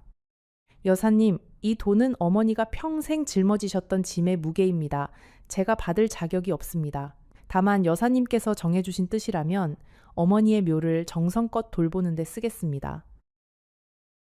두 번째 몫은 둘째 딸의 이름으로 적금을 들어두었습니다. 그 아이는 시집을 가서도 한 번도 친정에 손을 벌리지 않았던 아이입니다. 부산에서 작은 분식집을 하면서 두 아이를 키우고 있는 그 아이에게 저는 네 아버지의 마지막 선물이라고 말하며 그 돈을 건넸습니다. 둘째는 한참을 울었습니다. 그러나 그 아이는 그 돈을 받으면서 이렇게 말했습니다. 엄마, 이 돈에 무슨 사연이 있는지는 묻지 않을게요. 다만 엄마가 이 돈 때문에 외로워지지 않게만 해주세요. 저는 그 말에 한참 동안 답을 하지 못했습니다. 세 번째 몫은 가장 큰 몫이었습니다. 그 돈으로 저는 작은 양로원을 후원하기로 했습니다. 자식이 없거나 자식이 있어도 찾아오지 않는 노인들이 모여 사는 그런 곳입니다. 저는 그 양로원에 매달 정해진 금액을 보내기로 약속했습니다. 큰아들에게는 한 푼도 주지 않았습니다. 그것이 제가 40년 동안 그 아이에게 가르치지 못했던 마지막 가르침이었습니다. 부모의 돈은 부모의 것이라는 것, 자식이 함부로 셈하지 말아야 한다는 것. 그 결정을 내리고 한 달이 지났을 때 큰아들이 우리 집에 찾아왔습니다. 이번에는 며느리도 변호사도 데려오지 않고 혼자서요. 그 아이는 거실에 앉아 한참을 말없이 있더니 이렇게 입을 열었습니다. 어머니, 제가 잘못했어요. 저는 그 말을 듣고도 한참 동안 아무 말도 하지 않았습니다. 어떻게 답해야 할지 몰랐기 때문입니다. 아들은 고개를 숙인 채 이렇게 말했습니다. 어머니, 사실 저는 아버지가 돌아가시고 나서 어머니께서 우리한테 의지하실 거라고만 생각했어요. 그런데 어머니께서 그 돈을 가지고 계신다고 했을 때 저는 솔직히 욕심이 났어요. 그게 부끄러워요. 저는 아들의 손을 잡았습니다. 그 손은 제가 40년 전 처음 안았던 그 작은 손과 같은 손이었습니다. 다만 이제는 주름이 잡혀 있을 뿐이었습니다. 얘야, 어미가 너에게 돈을 주지 않은 건 너를 미워해서가 아니다. 어미는 다만 네가 그 돈 없이도 살 수 있는 사람이기를 바랐을 뿐이다. 아들은 한참을 울었습니다. 40년 만에 처음 보는 아들의 눈물이었습니다. 그날 밤 아들이 돌아간 뒤 저는 마당에 나가 하늘을 올려다 보았습니다. 가을밤이라 별이 유난히 맑았습니다. 저는 그 하늘을 향해 이렇게 말했습니다. 여보, 당신이 떠나고 나서야 알았어요. 당신이 평생 짊어졌던 그 짐이 얼마나 무거웠을지요. 그러나 저는 그 사람을 용서한다고는 말하지 않았습니다. 용서라는 것은 그렇게 쉽게 입에 올릴 수 있는 말이 아니니까요. 다만 저는 그 사람의 40년을 이해해 보려고 했을 뿐입니다. 며칠 뒤 그 아들에게서 다시 편지가 왔습니다. 편지에는 어머니의 묘소 사진과 함께 이런 글이 적혀 있었습니다. 여사님 덕분에 어머니 묘소를 잘 단장했습니다. 어머니께서 평생 마음에 짊어지셨던 짐을 여사님께서 풀어주신 것 같아 감사드립니다. 저는 그 편지를 읽고 그 사람을 한 번 더 만나고 싶다는 생각이 들었습니다. 그러나 만나지는 않기로 했습니다. 40년이라는 시간이 너무 길었고 우리가 서로 알게 된 진실이 너무 무거웠기 때문입니다. 그해 겨울 첫눈이 내리던 날 저는 남편의 산소를 찾아갔습니다. 산소 앞에 앉아 저는 한참을 가만히 있었습니다. 그러다가 가지고 간 막걸리 한 병을 따라 놓고 이렇게 말했습니다. 여보, 당신이 남기고 간 그 돈은 잘 썼어요. 그 사람의 어머니 묘소도 단장하고 우리 둘째 살림에도 보태고 외로운 노인들도 돕고요. 당신이 40년 동안 짊어졌던 그 빚이 이제 조금은 가벼워졌기를 바라요. 산소에서 내려오는 길에 저는 처음으로 그 사람을 떠올리며 미소를 지었습니다. 그 미소는 용서의 미소도 아니었고 그렇다고 원망의 미소도 아니었습니다. 그저 40년이라는 시간을 함께 견뎌낸 사람으로서 마지막 인사를 건네는 미소였습니다. 집에 돌아오니 우편함에 편지 한 통이 와 있었습니다. 양로원에서 온 편지였습니다. 편지에는 그곳에서 지내시는 어느 할머니의 사진이 동봉되어 있었습니다. 그 할머니는 제가 보낸 돈으로 새 안경을 맞추셨다며 활짝 웃고 계셨습니다. 저는 그 사진을 식탁 위에 올려놓고 한참을 바라보았습니다. 그러다가 문득 이런 생각이 들었습니다. 사람의 인생이라는 것이 결국은 누군가의 짐을 대신 들어주거나 아니면 내 짐을 누군가에게 떠넘기거나 그 사이 어디쯤에서 끝나는 것이 아닐까 하고요. 제 남편은 40년 동안 누군가의 짐을 들고 살았습니다. 그 짐의 무게를 저는 그 사람이 떠난 뒤에야 알았습니다. 어쩌면 저도 모르는 사이에 누군가의 짐을 들고 있었는지도 모르겠습니다. 그 12억이라는 돈은 결국 40년이라는 시간의 무게였습니다. 그 무게를 저는 혼자 짊어지지 않기로 했습니다. 그 무게는 그 사람에게도, 그 여자에게도, 그리고 제게도 너무 무거운 짐이었으니까요. 여러분, 제 이야기는 여기까지입니다. 그러나 한 가지만 더 말씀드리고 싶습니다. 우리는 가끔 가장 가까운 사람의 진짜 얼굴을 평생 모르고 살기도 합니다. 그리고 그 얼굴은 그 사람이 떠난 뒤에야 우리에게 모습을 드러냅니다. 그때 우리가 할 수 있는 일은 단 하나입니다. 그 사람을 미워하거나 이해하거나 둘 중에 하나를 선택하는 것입니다. 저는 이해하는 쪽을 택했습니다. 그것이 옳은 선택이었는지는 저도 아직 잘 모르겠습니다. 다만 한 가지는 분명합니다. 사람과 사람 사이에 남는 것은 결국 돈도 집도 명예도 아닙니다. 그 사람과 함께 보낸 시간의 무게, 그 시간 속에 담긴 침묵의 깊이뿐입니다. 오늘 이 이야기를 들으면서 옆에 있는 그 사람을 다시 한번 생각해 보시길 바랍니다. 그리고 그 사람이 떠나기 전에 물어보지 못한 것이 있다면 오늘 밤에 꼭 물어보세요. 40년 후에 후회하지 않도록요. 이 이야기가 여러분의 마음에 조금이라도 감동을 주었다면 화면에 나오는 다음 비디오로 가세요. 오늘보다 더 깊은 이야기가 기다리고 있습니다. 놓치지 마세요. 남편을 보내고 5년을 혼자 버텼습니다. 자식 셋은 다들 멀리 있었고 명절에나 한 번 얼굴을 비추는 게 전부였지요. 그러던 어느 봄날 동네 어르신 모임에서 한 사람을 만났습니다. 2살 위, 점잖고 깔끔한 신사였지요. 그 사람이 제게 말했습니다. 남은 시간이라도 함께 보내고 싶습니다. 저는 그 한마디에 마음이 흔들렸고 결국 70살의 나이에 다시 결혼 반지를 끼웠습니다. 그런데 정확히 3개월 뒤 저는 그 집의 안방 바닥에 주저앉아 한밤중에 입을 틀어막고 소리 죽여 울고 있었습니다. 저는 순자이라고 합니다. 올해 73이 되었지요. 오늘 여러분께 들려드릴 이야기는 제가 3년 전에 직접 겪은 일입니다. 어떤 날은 잊고 살다가도 또 어떤 날은 새벽에 눈을 뜨면 그 집 안방 천장의 무늬가 그대로 떠올라 한참을 다시 잠들지 못하는 그런 이야기입니다. 저는 강원도 작은 읍에서 태어났습니다. 첫 남편은 동네 우체국에서 평생을 일한 성실한 사람이었지요. 사남매를 키우는 동안 저희 부부는 큰 다툼 한 번 없이 살았습니다. 그이가 갑작스럽게 떠난 건 제가 65이 되던 해 겨울이었지요. 그날 아침까지도 저와 마주 앉아 김치찌개에 밥을 비벼 먹던 사람이 오후에 갑자기 쓰러져 그대로 가버렸습니다. 저는 그 식탁의 빈자리를 5년 동안 매일 마주보며 살았습니다. 자식들은 제 갈 길을 떠난 지 오래였습니다. 큰아들은 미국에서 자리를 잡았고 큰딸은 광주로 시집을 갔으며 막내 아들은 사업한다고 부산에 내려가 살았지요. 저는 강원도 그 작은 집에 혼자 남았습니다. 처음 1년은 정말 견디기 힘들었습니다. 두 번째 해부터는 어떻게든 사라지더군요. 세 번째 해에는 동네 복지관에 나가 봉사를 시작했고, 네 번째 해에는 한문 수업도 듣게 되었습니다.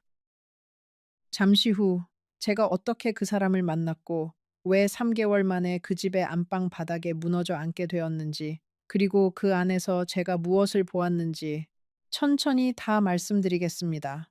혹시 여러분 중에도 늙음하게 외로움을 견뎌본 분이 계신다면 댓글로 살짝 그 마음 한 자락 남겨주세요. 저는 그 마음을 누구보다 잘 알고 있으니까요.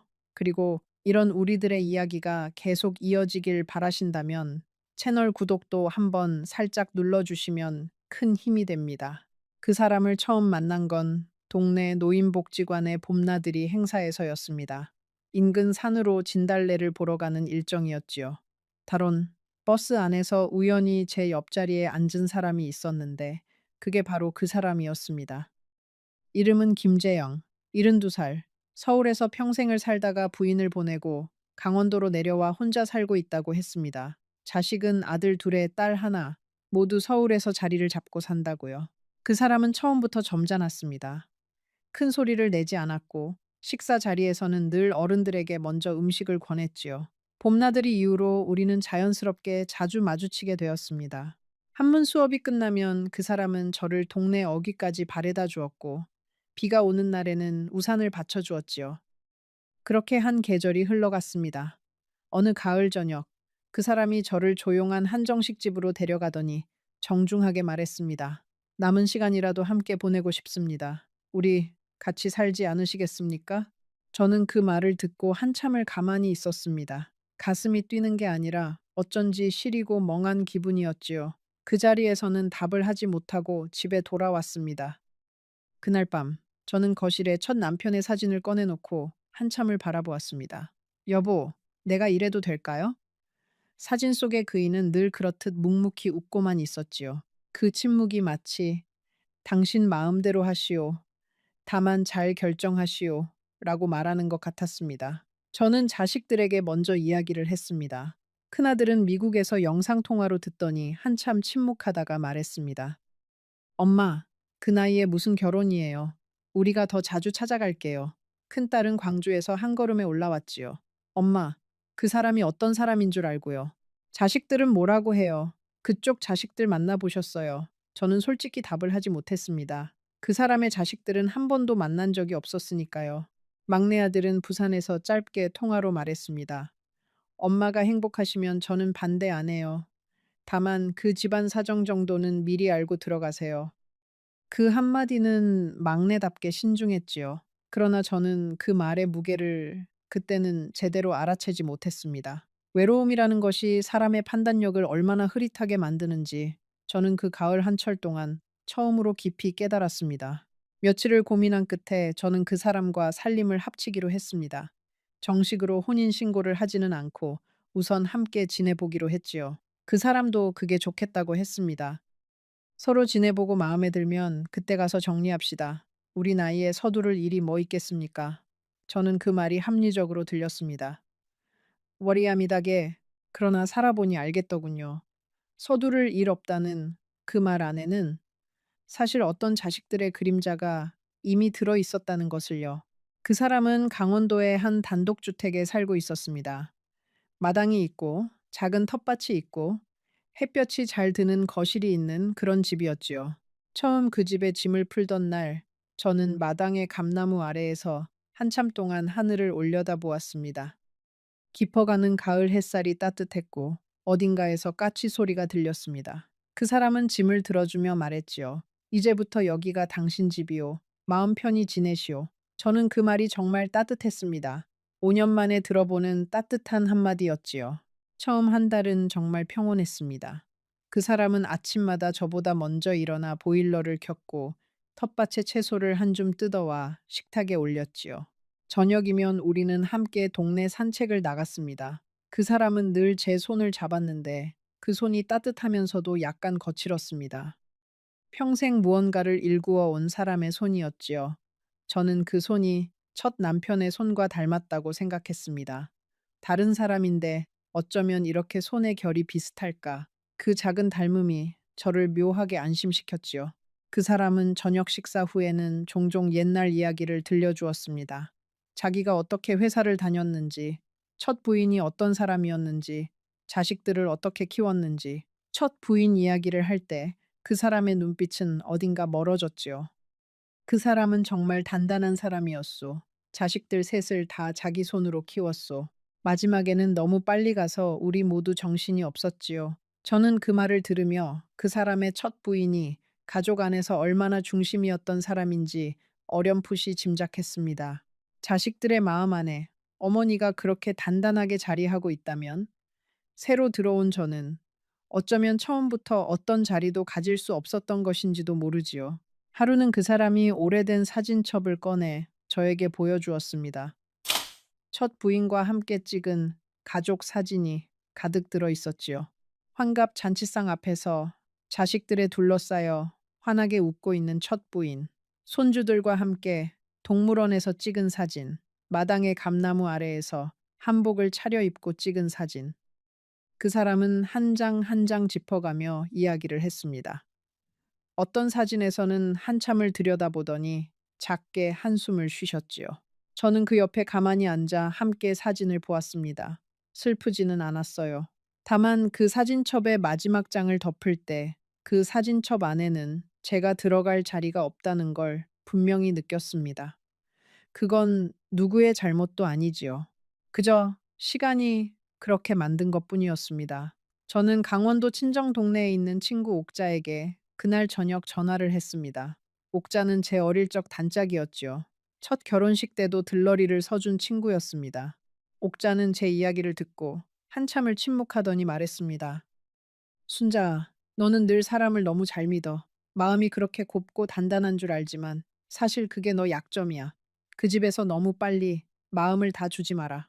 빨리 주는 마음은 빨리 무너진다. 저는 옥자의 말이 가슴에 박혔지만 그래도 그 사람의 다정한 손길 앞에서는 그 말도 잊고 살았습니다. 사람의 마음이라는 게 그렇게 어리석을 수도 있는 거지요. 박씨 아주머니는 그런 저를 가만히 바라보곤 하셨습니다.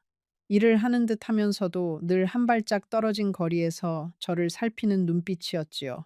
처음에는 어색했지만 그분의 눈빛에는 어떤 안쓰러움이 있었습니다.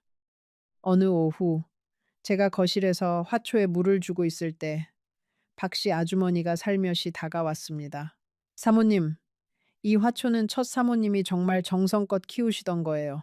10년이 넘은 화초입니다. 손이 자주 타지 않으면 금방 시들어요. 저는 그 말을 듣고 잠시 손을 멈췄지요. 10년이 넘은 화초 앞에서 저는 2달도 채 되지 않은 새 사람이었습니다. 그 거리감이 갑자기 사무쳤습니다. 문제가 시작된 건 함께 산지 1달이 막 지났을 무렵이었습니다. 그 사람의 큰아들이 처음으로 그 집을 찾아왔습니다. 김민호, 45살. 서울에서 무역회사를 하는 사람이었지요. 토요일 아침, 그 큰아들이 부인을 데리고 그 집 마당에 차를 세웠습니다. 저는 부엌에서 점심상을 차리고 있다가 깜짝 놀랐지요. 그 사람이 제게 미리 말을 해두지 않았기 때문입니다. 큰애가 오늘 잠깐 들른다 했는데 깜빡했소. 미안하오. 그 사람은 슬쩍 웃으며 말했지만 어쩐지 그 웃음에 약간의 긴장이 묻어 있었습니다. 큰아들은 마당에 들어서며 인사도 없이 집안을 둘러보았습니다. 마치 무언가 달라진 게 없는지 확인하는 사람처럼요. 그의 부인 정혜는 40살 정도 된 깔끔한 여자였는데 저를 보고 아주 짧게 고개만 숙였지요. 식탁에 둘러앉자마자 큰아들이 입을 열었습니다. 어머니, 한 가지 분명히 말씀드리고 싶은 게 있습니다. 그 어머니라는 호칭에는 아무런 따뜻함도 들어있지 않았습니다. 이 집은 저희 어머니가 평생 사신 곳입니다. 저희 어머니 손때가 묻은 가구, 어머니 사진, 그런 것들이 여기 다 있어요. 아버지께서 세 분과 함께 지내시는 건 저희가 막을 수 없지만 한 가지만 부탁드릴게요. 이 집의 물건은 어떤 것도 옮기거나 바꾸지 말아주세요. 저는 그 자리에서 너무 당황해 말이 나오지 않았습니다. 그 사람은 옆에서 그저 묵묵히 식사를 했지요. 한마디도 거들지 않았습니다. 저는 그제야 어렴풋이 느꼈습니다. 이 집은 단순히 그 사람과 저의 집이 아니라 누군가의 그림자가 짙게 깔려 있는 공간이라는 것을요. 그날 점심자리는 1시간 만에 끝났습니다. 큰아들 부부는 식사를 마치자마자 거실로 가더니 이곳저곳을 살피며 사진을 몇 장 찍었습니다. 정혜는 안방에 들어가 옷장 문을 열어보기도 했지요. 저는 부엌에서 그 모습을 가만히 지켜보았습니다. 그러더니 정혜가 거실로 나오며 큰아들에게 작은 목소리로 말했습니다. 여보, 어머님 자개장이 그대로 있어. 다행이다. 저는 그 말이 마음에 박혔습니다. 그 자개장은 그 사람의 첫 부인이 평생 쓰던 옷장이었지요. 저는 그 자개장에 제 옷을 한 벌도 넣어두지 않았습니다. 처음부터 그 옷장의 결이 어쩐지 낯설어서 저는 거실 한쪽에 있는 작은 행거 하나에 옷을 걸어두고 살았거든요.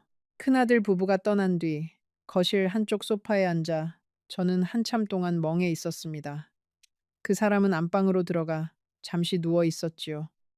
박씨 아주머니가 식탁의 그릇을 정리하며 슬며시 제게 다가와 말씀하셨습니다. 사모님, 큰아드님이 원래 좀 차가우신 분이세요. 첫 사모님이 살아계실 때도 어머니랑 그렇게 부드러운 대화를 나누는 분은 아니었어요. 그래도 그 어머니 일에는 한 번도 빠진 적이 없으셨지요. 어머니 자리만은 누구한테도 안 내주려 하시는 분이에요. 저는 그분의 말씀을 들으며 가만히 고개를 끄덕였습니다. 자기 어머니 자리를 지키려는 마음, 그 마음 자체는 미워할 수 없는 것이지요. 다만 그 자리를 지키기 위해 누군가의 자리를 빼앗는 일이 정당화될 수 있는지가 그게 진짜 문제였습니다. 그날 밤 저는 침대에 누워 그 사람에게 조용히 물었습니다. 여보, 큰아드님이 한 말은 무슨 뜻이에요? 그 사람은 천장을 보며 한참을 침묵하다가 말했습니다. 신경 쓰지 마요. 자식들이 다 그렇지 뭐. 자기 어머니 자리를 지키고 싶어 하는 거요. 시간이 지나면 자연스럽게 받아들일 거요. 저는 그 말이 위로처럼 들렸지만 어딘가 빈자리가 있었습니다. 마치 정작 중요한 부분을 슬쩍 비켜가는 듯한 느낌이었지요. 다음 날 아침 저는 텃밭에서 채소를 다듬으며 한참 동안 생각에 잠겼습니다. 그 텃밭의 흙은 따뜻했고 가을 햇살은 부드러웠습니다. 그 사람이 마당으로 나와 옆에 앉으며 말했지요. 당신 텃밭 일이 익숙하시구려. 저는 미소를 지으며 답했습니다. 친정에서 어릴 때부터 했어요. 흙은 손에 익숙해요. 그 사람은 한참 동안 텃밭의 채소들을 바라보더니 말했습니다. 이 텃밭도 첫사람이 가꾸던 거요. 그 사람 가고 나서 한참 동안 풀밭이 됐었지. 당신이 다시 살려줘서 고맙소. 저는 그 말에 가만히 고개를 숙였습니다. 텃밭도 마당도 안방의 자개장도 거실의 화분도 모두 그 사람의 첫 부인이 남긴 자리였지요. 저는 그 자리들을 잠시 데우는 사람이었던 겁니다. 그러나 데워진 자리도 결국은 원래 주인의 것이지 잠시 데워준 사람의 것은 아니었지요. 며칠 뒤 저는 그 집의 도우미 아주머니로부터 충격적인 이야기를 들었습니다. 박씨 아주머니라는 분이었는데 그 집에서 10년 가까이 일을 해오신 분이었습니다. 어느 오후 그 사람이 친구 모임에 나간 사이 저는 거실에서 차를 마시고 있었습니다. 박씨 아주머니가 빨래를 개키며 조심스럽게 말씀하셨지요. 사모님, 제가 한 가지만 여쭤봐도 될까요? 저는 고개를 끄덕였습니다. 혹시 사장님이 정식 혼인신고는 안 하셨다고 하시던가요? 저는 잠시 멈칫했습니다. 네, 우선은 같이 지내보고 결정하기로 했어요. 박씨 아주머니는 잠시 입술을 깨물더니 말했습니다. 사모님, 제가 이런 말씀 드려도 될지 모르겠지만 사장님은 처음부터 혼인신고는 안 하실 생각이세요. 큰아드님이 작년부터 그 부분을 단단히 단속해 두셨거든요. 큰 며느님도 정기적으로 와서 집안 살림 일일이 다 확인하고 가세요. 저는 가슴이 철렁 내려앉았지요. 저는 그 말을 듣고도 그 자리에서 화를 내지 못했습니다. 박씨 아주머니는 저를 위해 큰 용기를 내신 거였으니까요. 저는 그저 고개를 끄덕이고 말았습니다. 그날 밤 그 사람이 돌아와 함께 저녁상에 앉았을 때 저는 평소처럼 김치찌개를 한 그릇 떠드렸지요. 그러면서 조용히 물었습니다. 여보, 우리 혼인신고는 언제 할까요? 그 사람은 잠시 숟가락질을 멈추더니 말했습니다. 글쎄, 우리 나이에 그게 그리 중요하겠소. 천천히 봅시다. 저는 그 한마디에 모든 것을 짐작했지요. 박씨 아주머니의 말이 사실이라는 것을요. 잠시 후 저는 그 집안에서 제 자리가 정확히 어떤 그림 위에 그려져 있었는지를 천천히 알게 됩니다. 혹시 여러분 중에 비슷한 직감을 느껴본 적이 있다면 댓글로 그 순간을 짧게 적어주세요. 우리 같은 사람들끼리는 그런 감각이 통하니까요. 저는 그날 밤 잠을 한숨도 자지 못했습니다. 그 사람의 얼굴을 옆에서 가만히 바라보았지요. 평온하게 코를 골며 자고 있는 그 사람, 2살 위, 평생 한 가족을 일구어 온 사람. 그 사람의 잠든 얼굴 위에는 평온함이 가득했지만 저의 마음 안에는 서리가 내려앉고 있었습니다. 저는 새벽에 가만히 일어나 거실로 나갔지요. 거실의 책장을 한참 동안 바라보았습니다. 그 책들 한 권 한 권에는 그 사람과 첫 부인의 손때가 묻어 있었지요. 저는 그 책장 앞에 한참 동안 서 있었습니다. 그러다가 거실 한쪽에 작은 행거 앞으로 갔습니다. 거기에는 제 옷 몇 벌이 단정하게 걸려 있었지요. 저는 그 행거를 가만히 바라보았습니다. 이 작은 행거 한 칸이 그 집에서 제가 가진 유일한 자리라는 걸 그 새벽에 분명히 알게 되었습니다. 다음 날 아침, 저는 평소처럼 보일러를 켜고 텃밭에 나갔습니다. 가을이 깊어가는 텃밭에는 늦가을 배추가 단단히 엉그러 있었지요. 저는 배춧잎을 한 장 한 장 만져보며 한참 동안 그 자리에 앉아 있었습니다. 그 사람이 마당으로 나오더니 옆에 와 앉았습니다. 여보, 무슨 생각을 그렇게 하시오? 저는 잠시 가만히 있다가 말했지요. 여보, 저는 이 집에서 어떤 사람이에요? 솔직하게 말씀해 주세요. 그 사람은 한참을 침묵하다가 말했습니다. 당신은 내 사람이요. 그게 전부요. 저는 다시 물었습니다. 그러면 왜 자식들 앞에서는 저를 한 번도 그렇게 세워주지 않으세요? 그 사람은 한숨을 쉬며 말했지요. 자식들이 아직 자기 어머니를 보낸 게 마음에서 정리가 안 됐소. 시간이 좀 더 필요하오. 당신이 이해해 주오. 저는 그 한마디에 또 한 번 작아졌습니다. 자식들의 시간이 흐를 때까지 저는 이 집에서 계속 작아지고 있어야 하는 사람이었지요. 그날 점심에 박씨 아주머니가 부엌에서 함께 점심을 차리던 중 조용히 말씀하셨습니다. 사모님, 식사 거르지 마세요. 사모님까지 무너지시면 사장님 저녁상은 누가 차리겠어요? 저는 잠시 손을 멈췄지요. 그러더니 박씨 아주머니가 다시 말씀하셨지요. 저는 10년을 이 집에서 일했어요. 첫 사모님 돌아가시기 전까지 옆에서 모든 걸 다 봤어요. 그래서 이 집안 사정은 제가 누구보다 잘 압니다. 사모님은 좋은 분이세요. 너무 좋아서 이 집안에서 어떻게 버틸지 그게 걱정이에요. 사장님은 마음은 따뜻하셔도 자식들 앞에서는 한없이 약한 분이세요. 그게 이 집의 진짜 사정이지요. 저는 그 말을 듣고 박씨 아주머니의 손을 잡았습니다. 고맙습니다. 그 한마디가 정말 큰 위로가 되네요. 그분의 눈가에도 잠시 물기가 비쳤습니다. 같은 여자로서 그 집안의 모든 그림자를 함께 보아온 사람으로서 그분은 저를 위로하고 계셨던 거지요. 그 다음 주부터 큰 며느리 정혜가 정기적으로 그 집을 드나들기 시작했습니다. 명목은 아버님 살림 챙기기였지요. 그러나 그녀는 들어올 때마다 거실 구석구석을 살피는 버릇이 있었습니다. 마치 무언가 사라진 게 없는지 확인하는 사람처럼요. 첫 부인이 쓰던 도자기, 첫 부인이 모은 책들, 첫 부인이 키우던 화분들, 정혜는 그 하나하나를 살피며 사진을 찍어 두었지요. 한 번은 그녀가 거실 책장 앞에서 한참을 서 있더니 저를 향해 말했습니다.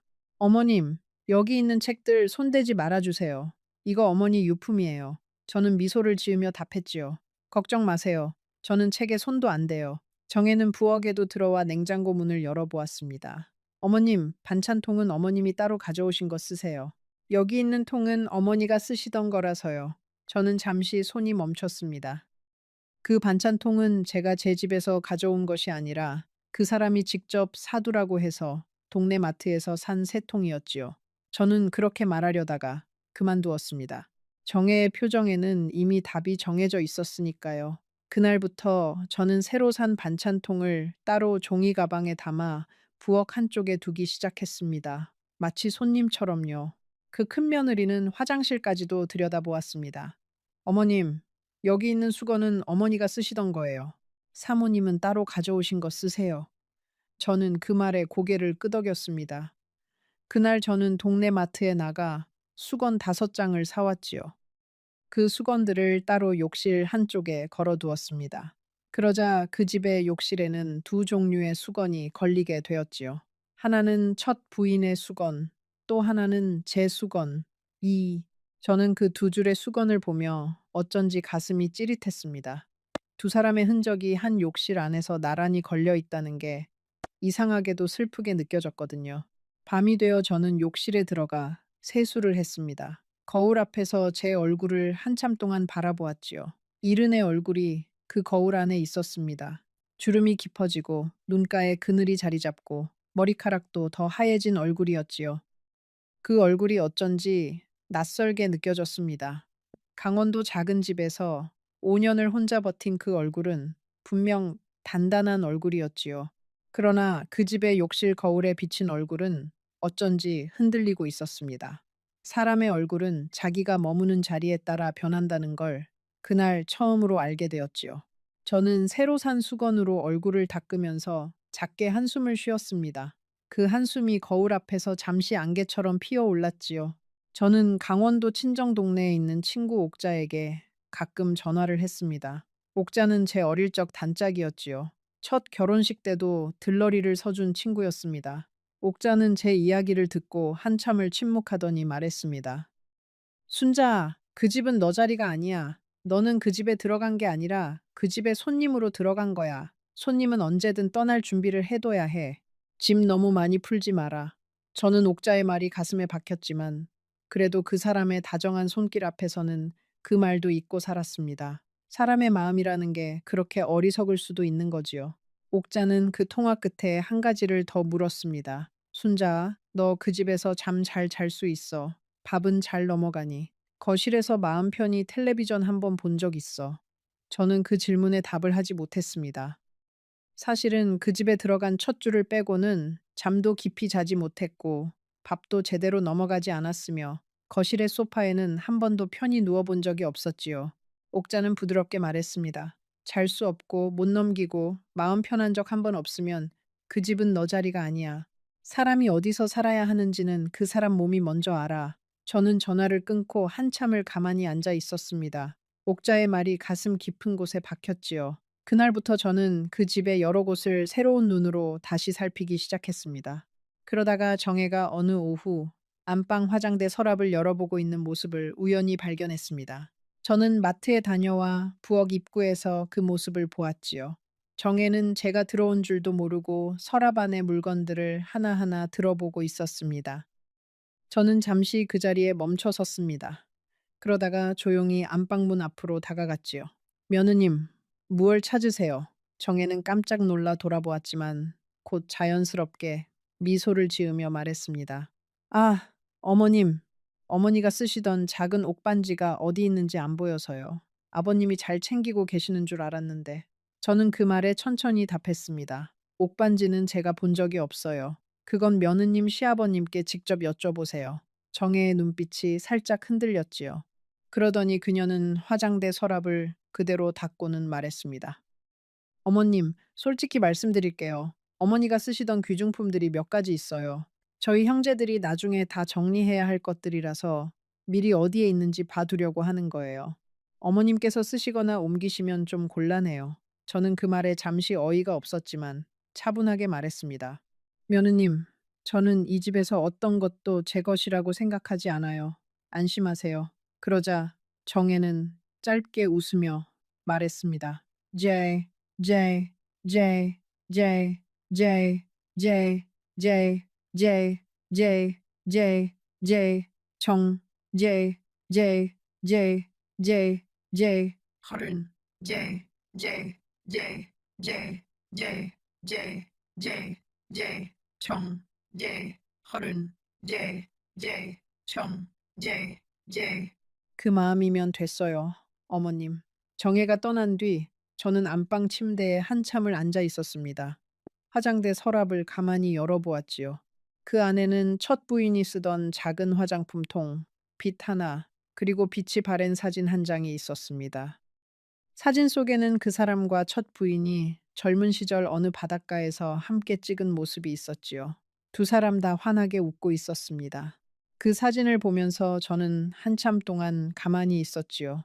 그리고 천천히 그 서랍을 닫았습니다. 그 안의 모든 것은 정혜의 말처럼 정말 다른 사람의 것이었습니다. 저는 그 어떤 것에도 손을 댈 생각이 없었지요. 다만 그 사진 한 장이 어쩐지 마음에 오래 남았습니다. 사람의 인생에는 그렇게 빛나던 한순간이 분명히 있다는 것. 그리고 그 한순간은 누구도 빼앗을 수 없는 그 사람만의 자리라는 것을 저는 그 사진 앞에서 새삼 느꼈거든요. 그날 저녁 저는 그 사람에게 그 일을 말했습니다. 그 사람은 한참 동안 천장을 보더니 한숨을 쉬며 말했지요. 내가 미리 큰며느리한테 안방 화장대 키를 줬소. 자기 어머니 유품 정리하는 데 필요할까 봐서 미안하오. 당신한테 말을 못했군. 저는 그 자리에서 또 한 번 무너지는 기분이었습니다. 안방의 화장대조차 제 것이 아니었던 거지요. 저는 그저 침대 한쪽에서 잠을 자고 부엌에서 밥을 짓고 거실 한 귀퉁이에서 텔레비전을 보는 그런 사람이었습니다. 며칠 뒤 저는 동네 한문 수업에 다시 나가기 시작했습니다. 그 집에서 마음이 너무 무거워서 어디로든 잠시 나가야 했죠. 그러나 한문 수업의 분위기도 예전 같지 않았습니다. 봄에 그 사람과 처음 만났던 그 자리에 다시 앉아 있는 것이 어쩐지 어색했지요. 같은 수업을 듣는 분들 중 한 분이 차를 내어주시며 조심스럽게 말씀하셨습니다. 순자 씨, 김 선생님이랑 잘 지내시지요? 우리 동네에서 두 분 결혼 소식에 다들 놀랐어요. 그 댁이 워낙 큰 집안이라서요. 저는 그 한마디에 잠시 숨이 막혔습니다. 그 동네 사람들에게도 그 집은 큰 집안이었던 거죠. 그 큰 집안 안으로 제가 들어간다는 것이 무엇을 의미하는지 처음부터 누구나 짐작하고 있었던 겁니다. 다만 저만 그것을 몰랐을 뿐이지요. 수업이 끝나고 집으로 돌아오는 길, 저는 일부러 마을 어귀의 작은 정자에 잠시 앉아 있었습니다. 그곳에서는 그 사람의 집 마당이 멀리 보였지요. 마당의 감나무가 가을 햇살 속에서 반짝이고 있었습니다. 그 풍경은 정말 아름다웠지요. 그러나 그 아름다움이 더 이상 저의 것은 아니었습니다. 마당의 감나무도, 텃밭의 배추도, 거실의 책장도, 안방의 자개장도 모두 다른 사람의 것이었지요. 저는 그저 그 모든 것의 옆에 잠시 머물러 가는 사람이었던 겁니다. 그 자리에서 저는 처음으로 떠나는 일을 진지하게 생각하기 시작했습니다. 그 무렵 광주에 사는 큰딸한테서 다시 전화가 왔습니다. 큰딸은 처음부터 이 결혼을 받아들이지 못했던 자식이었지요. 엄마, 잘 지내세요? 그 댁 분위기는 어떠세요? 큰딸의 목소리는 처음부터 차가웠습니다. 저는 일부러 밝게 말했지요. 응, 잘 지내. 너희들은 잘 있고. 큰딸은 한참을 침묵하더니 말했습니다. 엄마, 솔직히 말씀해 주세요. 엄마 목소리가 평소랑 달라요. 엄마, 안 좋은 일 있는 거 알아요. 우리가 멀리 있어서 못 가서 미안해요. 그렇지만 엄마, 너무 참지 마세요. 엄마는 늘 자식들 걱정시킬까 봐 다 혼자 안고 가시는데 그러지 마세요. 저는 그 말에 가슴이 무너졌습니다. 큰딸의 그 한마디가 사실은 제가 한 달 동안 가장 듣고 싶었던 말이었지요. 누구도 제게 엄마 힘드시지요? 라고 묻지 않았으니까요. 저는 전화기를 들고 한참을 말하지 못했습니다. 큰딸도 제 침묵 안에 있는 답을 알아챈 것 같았지요. 엄마, 언제든 광주로 내려오세요. 우리 집에 방 비워둘게요. 손주들도 엄마 보고 싶어 해요. 저는 작게 답했습니다. 고마워, 우리 딸. 그러고 전화를 끊었습니다. 자식들이 반대했던 결혼이었습니다. 자식들이 옳았다는 걸 인정하는 것이 얼마나 어려운 일인지 그날 저는 깊이 깨달았습니다. 그러나 동시에 자식들이 옳았다는 걸 인정하는 일이 부끄러운 것만은 아니라는 것도요. 사람의 결정이라는 게 다 옳을 수만은 없으니까요. 그러나 진짜 지옥이 시작된 건 함께 산 지 두 달이 막 지났을 무렵이었습니다. 그 사람의 둘째 아들 가족이 명절 인사를 한다며 그 집에 모였습니다. 큰아들 부부, 둘째 아들 부부, 그리고 결혼한 딸 가족까지. 손주들도 함께 와서 거실이 가득 찼지요. 저는 새벽부터 일어나 송편을 빚고 전을 부치고 갈비찜을 만들었습니다. 많이, 많이. 박씨 아주머니가 옆에서 도와주셨고 저는 정말 정성껏 한 상을 차렸지요. 사실은 그 자리에서 처음으로 그 가족에게 인정받고 싶었던 마음도 있었습니다. 어쩌면 그 명절을 잘 넘기면 자연스럽게 가족이 될 수 있을 거라는 막연한 희망이 있었거든요. 새벽 4시부터 저는 부엌에 서 있었습니다. 송편 반죽을 치대는 손이 차가워졌지만 그 일이 어쩐지 제 마음을 진정시켜 주었지요. 박씨 아주머니가 새벽 5시쯤 오셔서 함께 송편을 빚어 주셨습니다. 저는 그분 옆에서 작게 말했습니다. 오늘 잘 넘기면 그래도 한 발짝은 다가가는 거겠지요. 박씨 아주머니는 손을 멈추지 않은 채 답하셨습니다. 사모님, 너무 큰 기대는 하지 마세요. 자식들 마음은 음식 한 끼로 풀리지 않아요. 그저 사모님이 후회 안 하실 만큼만 하시면 돼요. 저는 그 말씀을 들으며 고개를 끄덕였습니다. 그러나 마음 한쪽에서는 여전히 작은 희망이 있었지요. 사람의 마음은 그렇게 어리석어요. 한 발짝이라도 가까워지고 싶은 그 마음 때문에 우리는 종종 더 큰 상처를 자초하지요. 차례를 지내는 시간이 되자 큰아들이 거실 가운데에 상을 차렸습니다. 그 사람의 첫 부인 영정 사진이 거기 놓였지요. 저는 그 사진을 처음 보았습니다. 단정하고 단단해 보이는 여자의 얼굴이었어요. 큰아들이 저를 올리기 시작했고 둘째 아들이 따라했으며 딸이 그 옆에서 손수건을 꺼내 눈물을 닦았습니다. 저는 거실 한쪽 끝에 가만히 서 있었지요. 어디에 끼어야 할지, 어디까지 함께 해야 할지 알 수 없었습니다. 그 사람은 자식들 옆에 서서 함께 저를 올렸습니다. 한 번도 저를 돌아보지 않았지요. 차례가 끝나고 손주들이 차례상 앞에서 사진을 찍자고 했습니다. 큰 며느리 정혜가 손주들을 모아 영정사진 앞에 세우더니 카메라를 들었지요. 할머니랑 할아버지랑 같이 찍는 마지막 사진이라 생각하고 잘 찍어. 그 한마디에 저는 가슴이 또 한 번 시렸습니다. 그 사진 안에 저는 들어가지 않았지요. 어차피 처음부터 그 사진의 자리는 정해져 있었으니까요. 손주들은 영정 사진 앞에서 환하게 웃었습니다. 첫 부인의 사진이 그 가운데에서 자식들과 손주들을 묵묵히 바라보고 있었지요. 그 풍경은 어떤 면에서는 정말 아름다웠습니다. 가족이라는 게 무엇인지를 분명히 보여주는 풍경이었으니까요. 그러나 그 풍경 밖에 서 있는 저는 그 아름다움 안에 들어갈 수 없는 사람이었습니다. 차례가 끝나고 식사 시간이 되자 큰아들이 저를 향해 말했습니다. 어머니, 여기 식탁에는 저희 가족이 앉을 거예요. 어머니는 부엌 식탁에서 따로 드세요. 박씨 아주머니랑 같이요. 그 한마디에 저는 손에 들고 있던 갈비찜 그릇이 순간 떨릴 뻔했습니다. 그 사람은 아무 말도 하지 않았지요. 둘째 아들도, 딸도, 며느리들도 누구 하나 그 말에 토를 달지 않았습니다. 손주들조차 어색하게 시선을 내리깔았지요. 저는 잠시 그 자리에 가만히 서 있었습니다. 무엇라고 답해야 할지 알 수 없었거든요.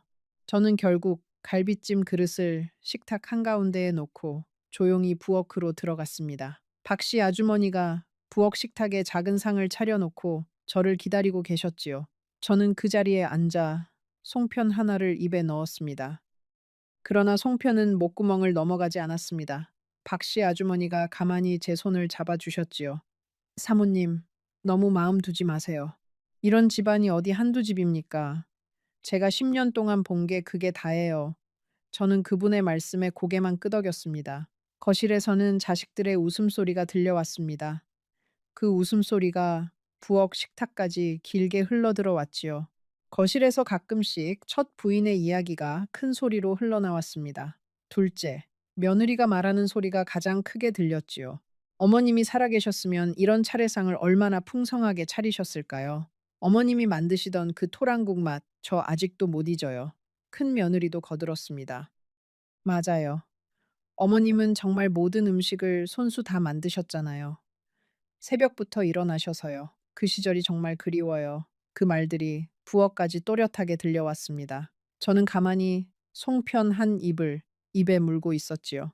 식탁에 김치찌개가 뜨거운데도 제 손은 어쩐지 차가워졌습니다. 그날 그 부엌 식탁에서 저는 그 가족의 차례상을 한 자리에서 바라보지 못한 사람이 되었지요.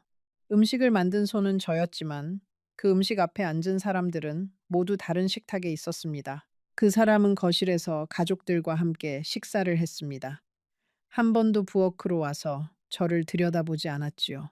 어쩌면 그 사람도 부엌에 오는 것이 자식들 앞에서 어떤 의미인지 알았기 때문이었을 겁니다. 그 사람은 평생 자기 가족 안에서 평화를 지키는데 익숙한 사람이었지요.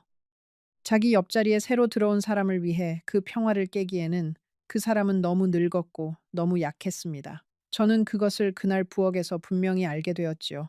미움이 생기지는 않았습니다. 다만 깊은 슬픔이 가슴을 채웠지요. 사람이 다른 사람을 위해 자기 자리를 흔들지 못한다는 것은 어쩌면 그 사람의 한계이기도 하지만 또한 그 사람의 진짜 모습이기도 하니까요. 식사가 끝나갈 무렵 큰며느리 정혜가 부엌으로 들어와 저에게 한 가지 부탁을 했습니다. 어머님, 설거지 좀 부탁드려도 될까요? 저희가 오랜만에 가족들끼리 거실에서 이야기를 좀 나누어야 해서요. 저는 잠시 말이 나오지 않았습니다. 그러나 곧 차분하게 답했지요. 네, 며느님, 제가 할게요. 그날 저는 부엌에서 2시간 동안 설거지를 했습니다. 그릇이 끝없이 쌓여 있었지요. 거실에서는 자식들이 이야기를 나누는 소리가 계속 들려왔습니다. 가끔은 웃음소리가, 가끔은 사업 이야기가, 가끔은 그 사람의 첫 부인 추억이 들려왔습니다. 저는 설거지를 하면서 처음으로 소리 죽여 울었습니다. 수도꼭지에서 흐르는 물소리가 제 흐느낌을 가려주었지요. 박씨 아주머니가 옆에서 그릇을 닦으며 한 번도 말을 걸지 않으셨습니다. 그 침묵이 가장 큰 위로였지요. 같은 여자로서 그 부엌의 물기 가득한 공기 속에서 그분은 제가 무너지는 모습을 묵묵히 함께 해주셨습니다. 저는 그날 부엌에서 평생 첫 번째로 한 사람이 자기 자신을 그렇게 작게 느낄 수 있다는 걸 알게 되었습니다. 명절이 끝나고 자식들이 모두 떠난 그날 밤, 저는 안방에 가만히 앉아 있었습니다. 그 사람은 저녁약을 먹고 일찍 잠이 들었지요. 저는 안방 바닥에 주저앉아 그날 처음으로 입을 틀어막고 소리 죽여 한참을 울었습니다. 첫 남편이 살아있다면 어떤 표정을 지을까? 우리 좁은 집 부엌에서 함께 끓여 먹던 김치찌개가 그 단출한 식탁이 갑자기 사무치게 그리웠습니다. 다음 날 아침, 저는 광주에 사는 큰딸에게 전화를 했습니다. 딸아, 엄마 잠깐 너희 집에 다녀와도 될까? 큰딸은 잠시 침묵하더니 말했지요. 엄마 무슨 일 있으세요? 목소리가 이상해요. 저는 차분하게 답했습니다. 잠깐 바람 좀 쐬고 싶어서 며칠만. 큰딸은 한참을 가만히 있다가 말했습니다. 엄마, 언제든지 오세요. 우리 집에 방 비워 둘게요. 손주들도 할머니 보고 싶어 해요. 저는 그 한마디에 다시 가슴이 무너졌지요. 외로움이라는 것이 채워지는 자리가 사실은 처음부터 자식들의 마음 안에 있었다는 걸 그제야 알았습니다.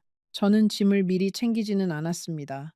그저 옷 두어 벌과 첫 남편의 사진, 그리고 작은 통장 하나만 작은 가방에 담아두었지요. 그러고는 그 사람과 평소처럼 지냈습니다. 매일 새벽에 일어나 보일러를 켜고 텃밭에 채소를 한 줌 뜯어와 식탁을 차리고 저녁이면 함께 산책을 나갔지요. 그러나 마음 안쪽에는 천천히 떠날 준비가 되어가고 있었습니다. 사람이 무언가를 결정한 순간에는 의외로 마음이 고요해진다는 걸 그때 알았습니다. 그 사이 큰 며느리 정혜는 그 집을 더 자주 드나들었습니다. 한 번은 거실 한쪽에 있던 작은 행거에 걸린 제 옷들을 보고 정혜가 말했습니다. 어머님, 이 행거는 좀 그렇지 않아요. 거실 분위기랑 안 맞아서요. 안방 자개장에 한 칸 비워드릴 테니까 거기에 옮기시는 게 어떠세요? 저는 차분하게 답했습니다. 괜찮아요, 며느님. 저는 이 행거가 편해요. 정혜는 잠시 저를 보더니 더 이상 말을 하지 않았습니다.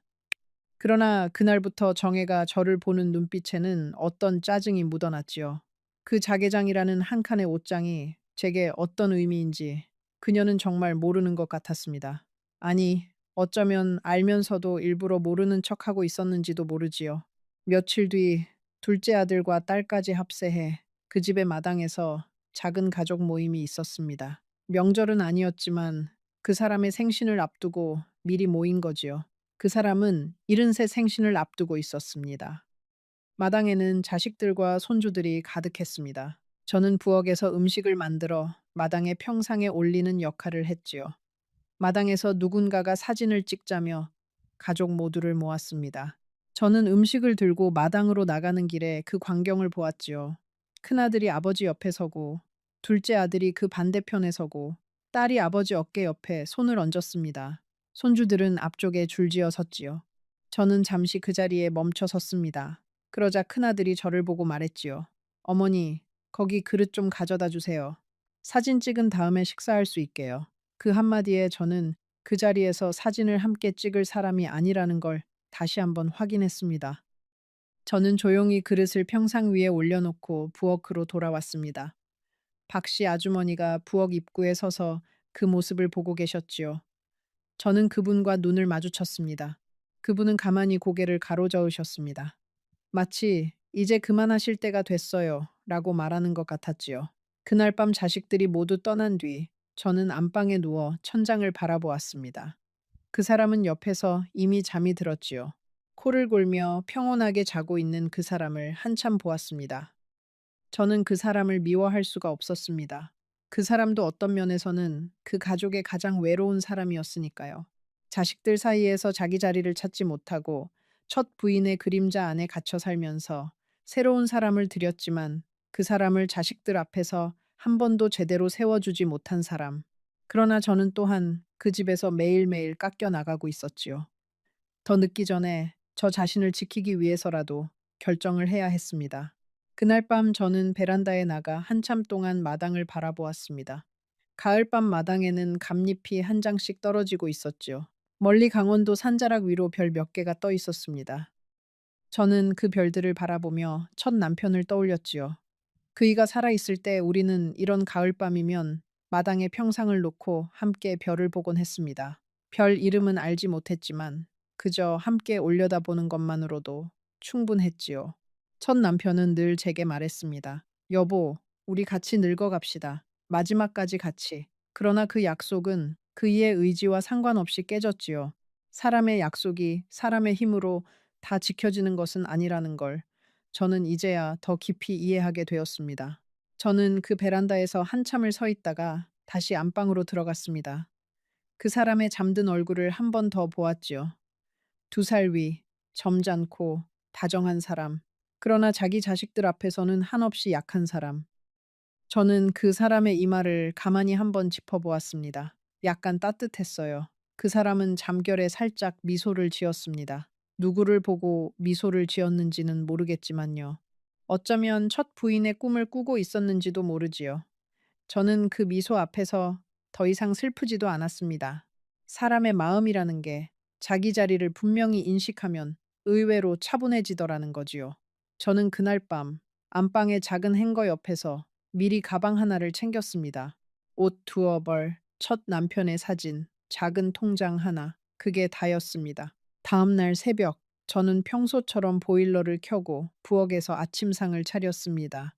그 사람은 평소처럼 일어나 식탁에 마주 앉았지요. 우리는 평소처럼 조용하게 아침을 먹었습니다. 그 사람은 제 김치찌개 맛을 칭찬했지요. 당신 손맛이 점점 좋아지요. 처음보다 훨씬 더 깊어졌소. 저는 미소를 지으며 답했습니다. 오래 살아서 그래요. 그 사람은 작게 웃었습니다. 저는 그 웃음을 가만히 보았지요. 어쩌면 이게 그 사람과 마주보고 식사를 하는 마지막 아침이 될지도 모른다는 생각이 들었거든요. 사람의 인생에는 그런 마지막이 자주 찾아옵니다. 다만 그것이 마지막인 줄 모르고 지나가는 일이 많을 뿐이지요. 다음 날 아침 저는 그 사람에게 차분하게 말했습니다. 여보, 저 며칠 광주 큰딸네 좀 다녀올게요. 손주들도 보고 싶고 바람도 좀 쐬고 싶어서요. 그 사람은 잠시 저를 보더니 말했지요. 그래요. 다녀오시오. 며칠이나 있다 올 거요. 저는 미소를 지으며 답했습니다. 한 일주일 정도요. 어는 데고, 어는 데고, 어는 데고. 그 사람은 고개를 끄덕였습니다. 그게 마지막 대화였지요. 저는 그날 오전에 작은 가방을 들고 그 집을 나왔습니다. 마당의 감나무에 첫 서리가 내려앉아 있었지요. 저는 잠시 그 감나무 아래에 서서 하늘을 올려다보았습니다. 처음 그 집에 짐을 풀던 날과 같은 자리, 같은 하늘이었지만 모든 게 달라져 있었습니다. 저는 광주로 내려가는 기차 안에서 한 번도 울지 않았습니다. 창밖으로 풍경이 천천히 흘러갔지요. 가을이 깊어가는 들판이 온통 노란빛이었습니다. 저는 그 풍경을 가만히 바라보며 마음 한쪽이 천천히 비워지는 걸 느꼈습니다. 광주역에 도착하자 큰딸이 마중을 나와 있었습니다. 저를 보더니 큰딸은 한 걸음에 다가와 말없이 안아주었지요. 그 자리에서 저는 처음으로 큰 소리로 울었습니다. 큰딸의 어깨에 얼굴을 묻고요. 큰딸도 함께 울었지요.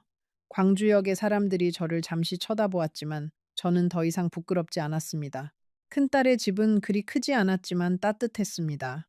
손주 둘이 거실에서 그림책을 보다가 저를 보고 한 걸음에 달려와 안겼지요. 할머니, 보고 싶었어요.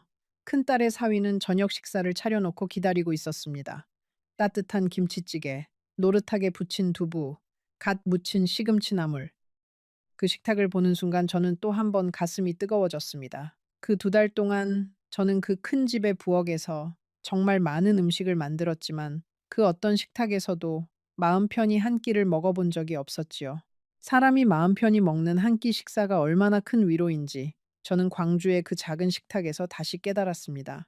음식의 격이 아니라 함께 앉아 있는 사람들의 마음이 식탁의 진짜 풍성함을 결정하는 거지요.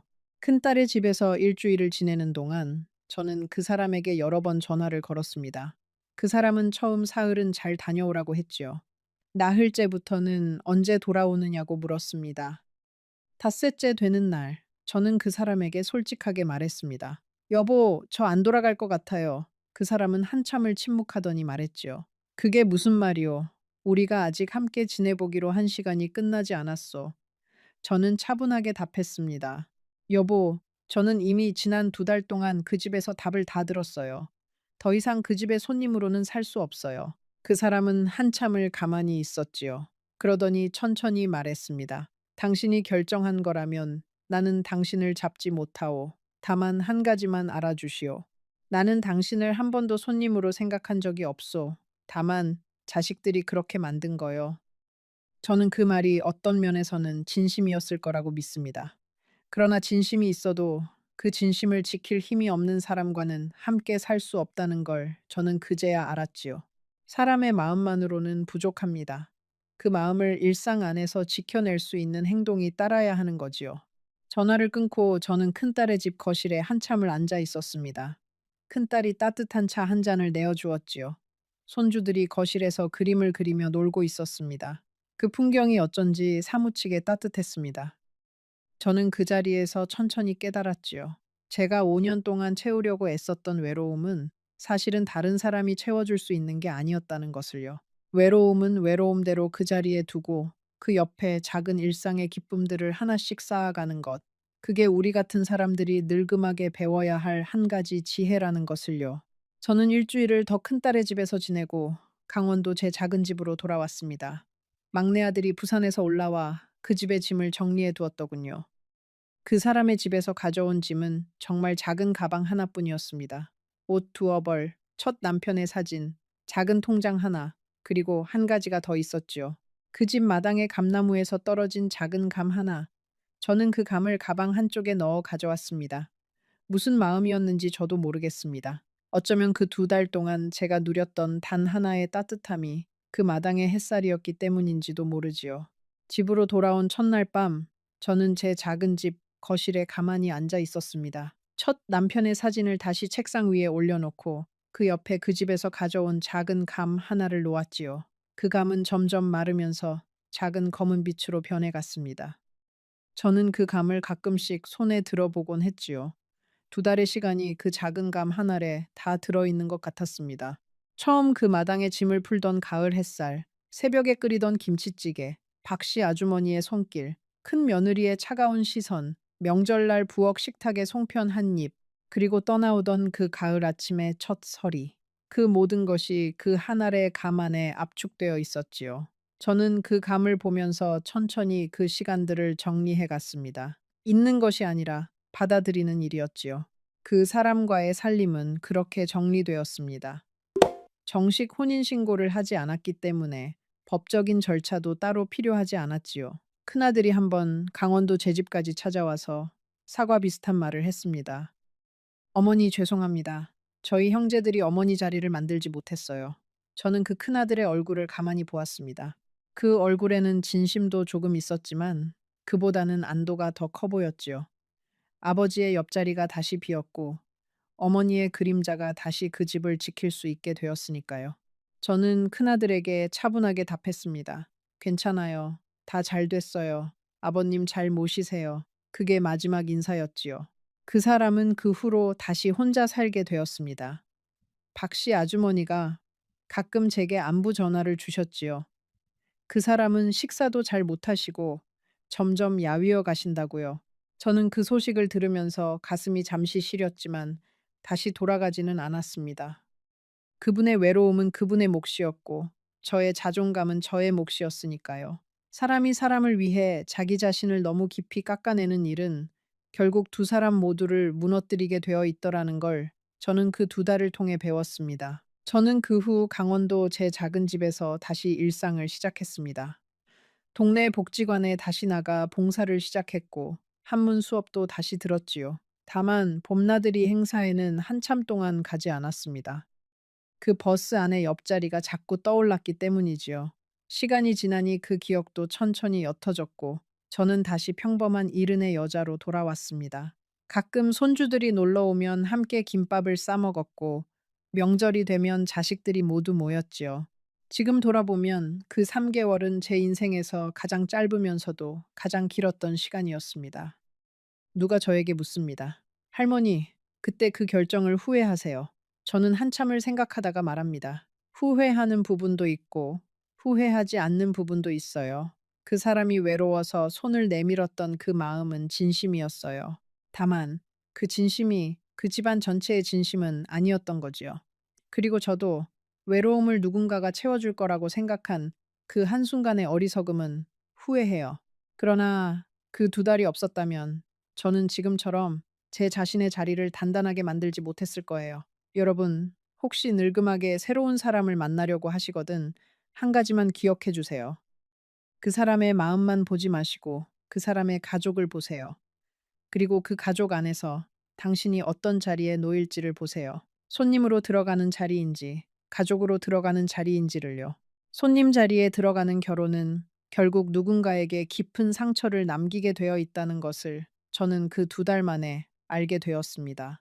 저는 이제 73이 되었습니다. 강원도 제 작은 집에서 혼자 지냅니다. 자식들이 가끔 옵니다. 손주들도 자라서 이제 명절에는 직접 운전해서 옵니다. 첫 남편의 사진은 여전히 거실 한쪽에 놓여 있고 그 옆에는 작은 감 하나가 마른 채로 놓여 있습니다. 그 사람의 집 마당에서 가져온 그 감입니다. 저는 그 감을 보면서 가끔 생각합니다. 그 두 달의 시간이 헛되지는 않았다고요. 사람의 인생은 결국 어느 자리에 뿌리를 두느냐의 문제이고 저는 잠시 다른 마당에 뿌리를 내려보려다가 다시 제자리로 돌아온 거지요. 그 자리에서 저는 지금 천천히 푸르러지고 있습니다. 여러분, 제 이야기는 여기서 끝이 납니다. 어쩌면 누군가에게는 너무 평범한 이야기일지도 모르지요. 늙음하게 재혼, 자식들의 차가운 시선, 명절날 부엌 식탁에서의 송편 한 입, 작은 가방 하나로 떠나온 그 가을 아침. 흔하다면 흔한 이야기일 겁니다. 하지만 이 이야기 속에 한 사람 한 사람은 실제로 그 시간을 살아낸 사람들이었습니다. 저처럼요. 마지막으로 한마디만 더 드리고 싶습니다. 늙음하게 외로움은 누구에게나 찾아옵니다. 그 외로움을 누군가가 메워주기를 바라는 것도 자연스러운 마음이지요. 그러나 그 외로움을 메우려고 너무 큰 그림 속으로 들어가지는 마세요. 어떤 그림은 우리를 위한 자리가 처음부터 없었기 때문입니다. 우리에게 정말 필요한 것은 화려한 안방이 아니라 매일 아침 따뜻한 한 그릇의 국을 마음 편히 떠먹을 수 있는 식탁 한 자리라는 것을 저는 그 3개월 만에 알게 되었습니다. 여러분도 부디 자신의 마음의 목소리에 귀 기울여 주세요. 그리고 새로운 인연 앞에서 가슴이 설레는 만큼 그 사람이 등 뒤에 무엇을 남기고 왔는지도 다시 한번 차분히 바라보시길 바랍니다. 어쩌면 그것이 나이듦의 지혜일지도 모릅니다. 이 이야기가 여러분 마음 한구석을 울렸다면 꼭 채널을 구독해 주세요. 우리 같은 사람들의 이야기가 계속 이어질 수 있도록 말입니다. 그리고 지금 화면에 나타나는 다음 영상을 꼭 보러 가세요. 그 영상에서는 오늘 들으신 이야기보다 훨씬 더 가슴 아픈 이야기가 여러분을 기다리고 있습니다. 절대 놓치지 마세요. 지금 바로 클릭하세요.